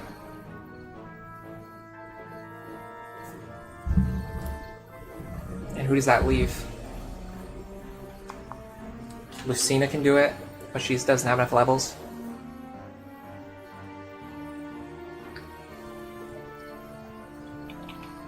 It doesn't synergize with her existing build. If I change Severa to a Falco Knight... do I want her as a Falco Knight? I really like her in Hero. I really like her in Hero. Keep in mind, if I turn, she's been grinding Sword and Axe rank for like 8 chapters. If I turn her into a Falco Knight, she gets reset to an E rank Lance user. If I do that, it's basically saying like she's only going to be a staff user from now on, and like nothing else. I have Olivia. I can use her to rally and ward with the same character. You're right about that. Thank you very much. Tricky Burrito, hello. How are you doing today? Sumia could be Falcon Knight, and Henry could be... Oh, Henry can be a Trickster, you're right. Oh my god, no, that's great. That's fantastic. That's not mad at all. But he can't actually become one because I need to grind him to level 10 before I can switch him over to a Trickster. And I can't afford to turn him into a Thief. So yeah, that's actually a very good point, but it doesn't actually work with this team structure because I need to get Henry to level 10 to turn him into a Trickster, and I need another staff user like right now. So yeah, if I turn Severa into a Falco Knight, it's essentially saying like she's only going to be a staff user for the rest of the game. She's not going to be doing any combat. Maybe Owain if I get him. I don't see any reason why I won't get him. Eventually. I'm not going to get him soon enough to use immediately, but I'll get him eventually. Alright, let me go into the stupid convoy. Here's my ward staff. It actually has very few charges left. Okay, so what I'm going to do is rally, res. Okay, so this guy's going to do 42 damage. Minus 30. Nope. 42 minus 15. 27 times 3 is 81 damage. Yeah, ward staff doesn't even help here, guys. Like Ruin, like Luna plus crit is just too much damage. It's just too much damage. There's no way to play around this. The best thing we could do actually is use Saria for this. With Tomebreaker, it actually might be possible for her to get a 0% hit rate. Yeah, this is 6% hit rate. If I rally speed for her, that drops it to 0%. That was the play all along.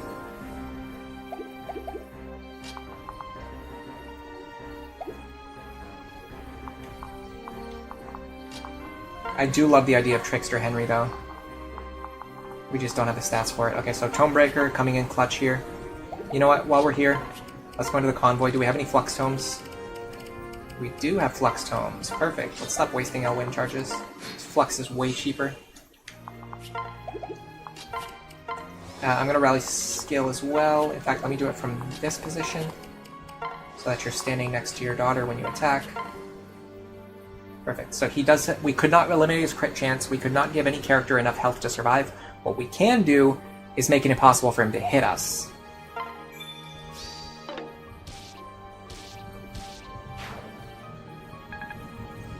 As someone who is constantly talking about how good evasion strats are in Awakening and how good the breaker skills are in my guide videos, I'm surprised it took me that long to come to that conclusion.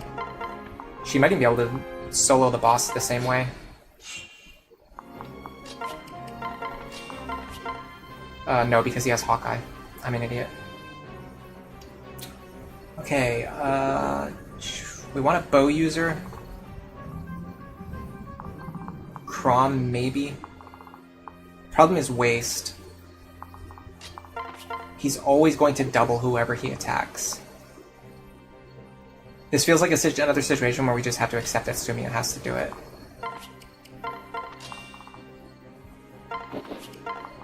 So let me get some characters over here to support her. We're going to want Lucina, we're going to want Cynthia, and we're going to want Robin. And then we can also use rally speed from you.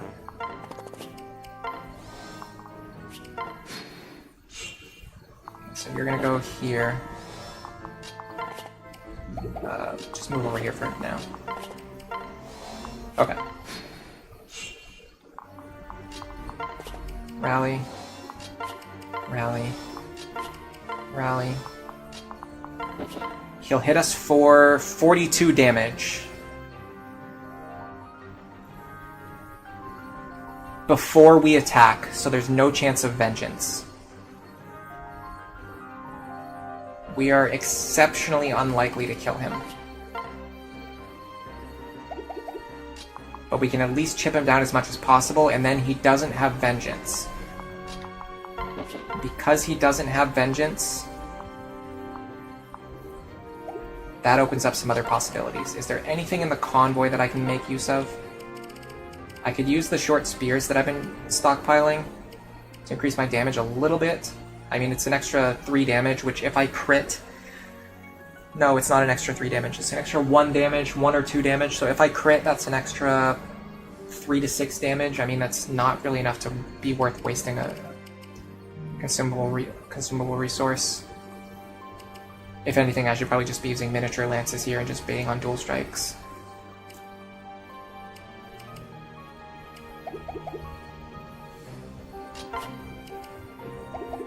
Killer bow on Crom. Okay, so here's the problem with Crom. He dies. The enemy hits him for 70 damage.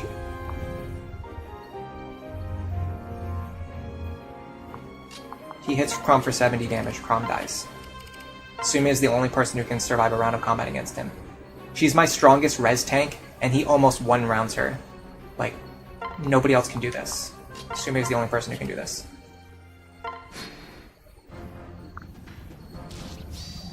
Yeah, Vengeance does nothing. We fish for dual strikes. We at least got the dual strikes. Now the problem is, the only way we can safely fight him is either by one-shotting him, which would require 64 attack, which none of my characters are going to have.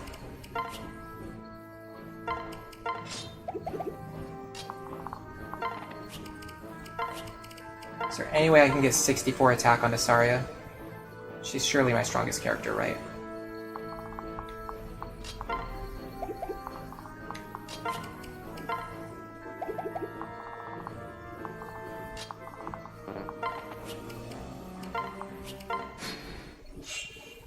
Or if I can't do that, I just have to use the longbow.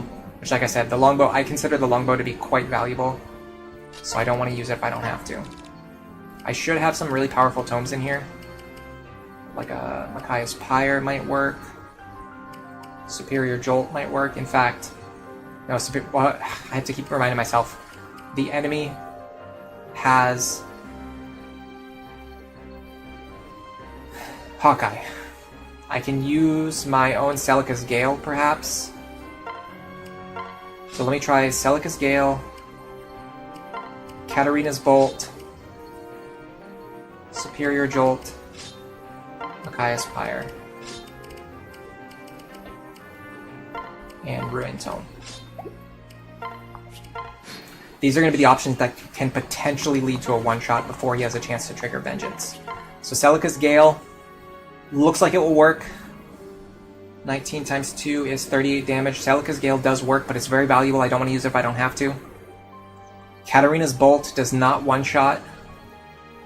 50% crit chance. Superior Jolt does not one-shot. 35 crit chance. Micaiah's Pyre does not one-shot. Ruin does not one-shot, but it has a very reasonable crit chance. 70% crit chance. I'm not going to bet her life on a 70% crit chance. Yeah, we're on the very last enemy, but this is not as easy as it looks. This is a very difficult enemy to kill without either using the Celica's Gale or the longbow. Now, I do think the Celica's Gale is more valuable than the longbow. So if I have to, I'm going to use the longbow here.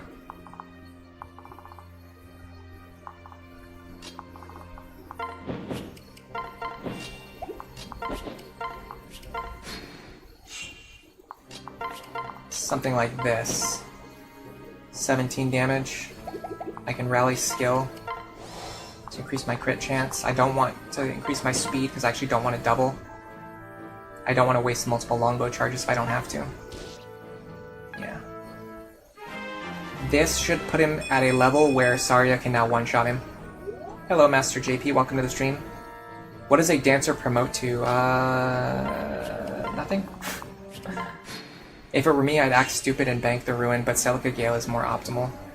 Well, I was able to use one longbow charge. Instead of using 2 longbow charges to kill him, I used 1 longbow charge to lower his health. Now that his health is lower, it should be possible for Saria to get the kill. Does she have Rally Magic? She does. I should have been using that as well. So now we should be able to get the kill with like one of our less valuable items. In fact, we don't even need to use any of these. We can go back into the convoy and get something less valuable. Probably just use... I mean, if I can get away with the Fire Tome or the Thunder Tome, I'll definitely use that. The next least valuable would be the Elwind Tome. Then would be the Arcwind Tome. And also Flux. Alright. Moment of truth. Rally. Rally.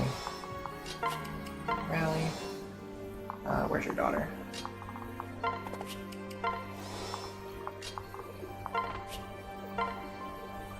Yeah, we can do it with just the Fire Tome. In fact, we could probably do it with like a Wind Tome if we had one. But either way, we can do it with just the Fire Tome, so we can kill this guy just using 1 longbow charge and nothing else like super valuable. And I think this is okay. I think this works. God, that was brutal, guys. 3 hours and 15 minutes on a single chapter. Unbelievable. You can use up this longbow and get another one from chapter 20. Why would I do that, though? Why would I use longbow charges that I don't have to? Thanks.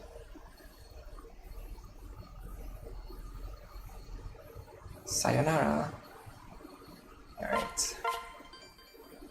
Yeah, that was tough, guys. That was unreasonable. I would go as far as to say that was unreasonable. Why don't you remember this chapter? You probably skipped it or just never played it because it's a horrible chapter that should never be played by any living creature. Easily the worst chapter in this game. Easily. It's not even close. Okay. We actually don't really have that much else that we can sell. So our staff problem is not really gonna solve itself anytime soon.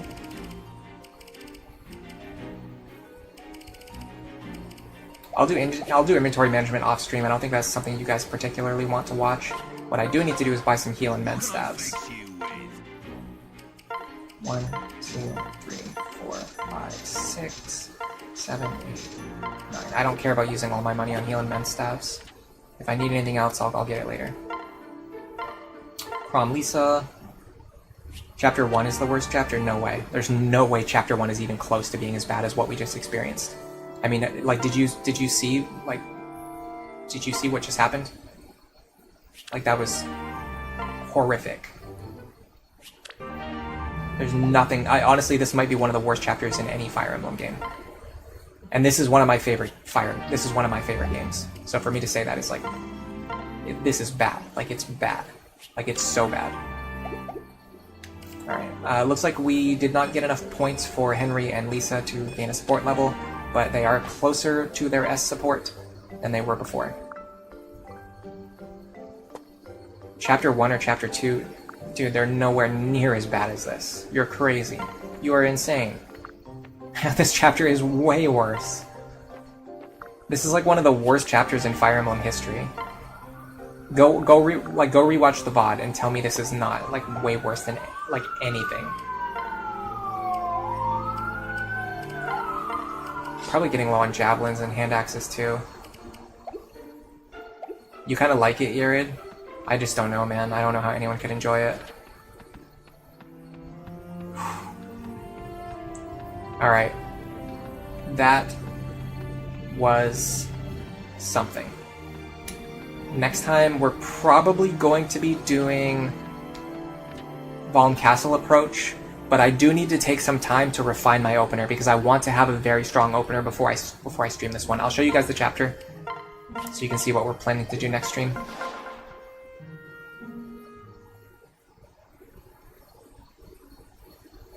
Yeah, Chapter 2 can be difficult, but it's nothing like 220 turns where like I was not intentionally like sandbagging. Like what I was doing is like the strategy that you need to use if you want to consistently clear that chapter, and it takes over 200 turns. Like it's unbelievable that anyone would think that that was like reasonable to put into a game. Okay, so this is the chapter that we're gonna be doing next week, or probably might not even be next week because I'm gonna need to find time to plan out my opener. So maybe in a couple weeks when I refine the opener for this chapter, we're gonna be streaming this. Our aim is going to be to get, where are they?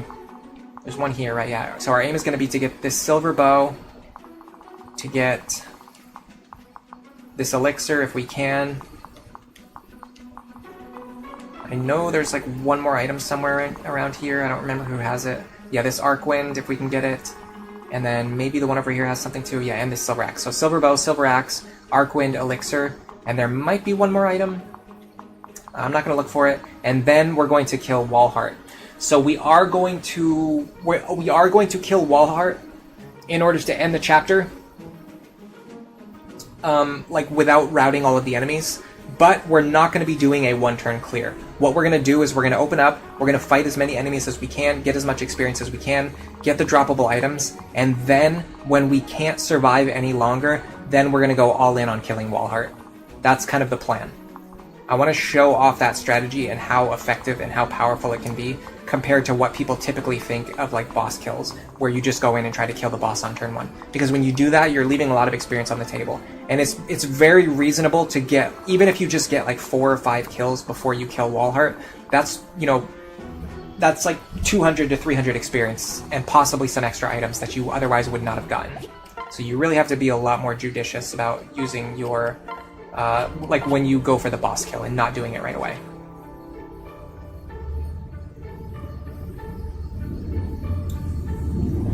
For every stream, just do one long coup lethality proc. We got one this stream. I just couldn't get excited about it because something else happened. If you want to skip the map, using lethality to skip it is nice, yeah. Skywing says, thank you for playing that map to remind me not to play it in the future.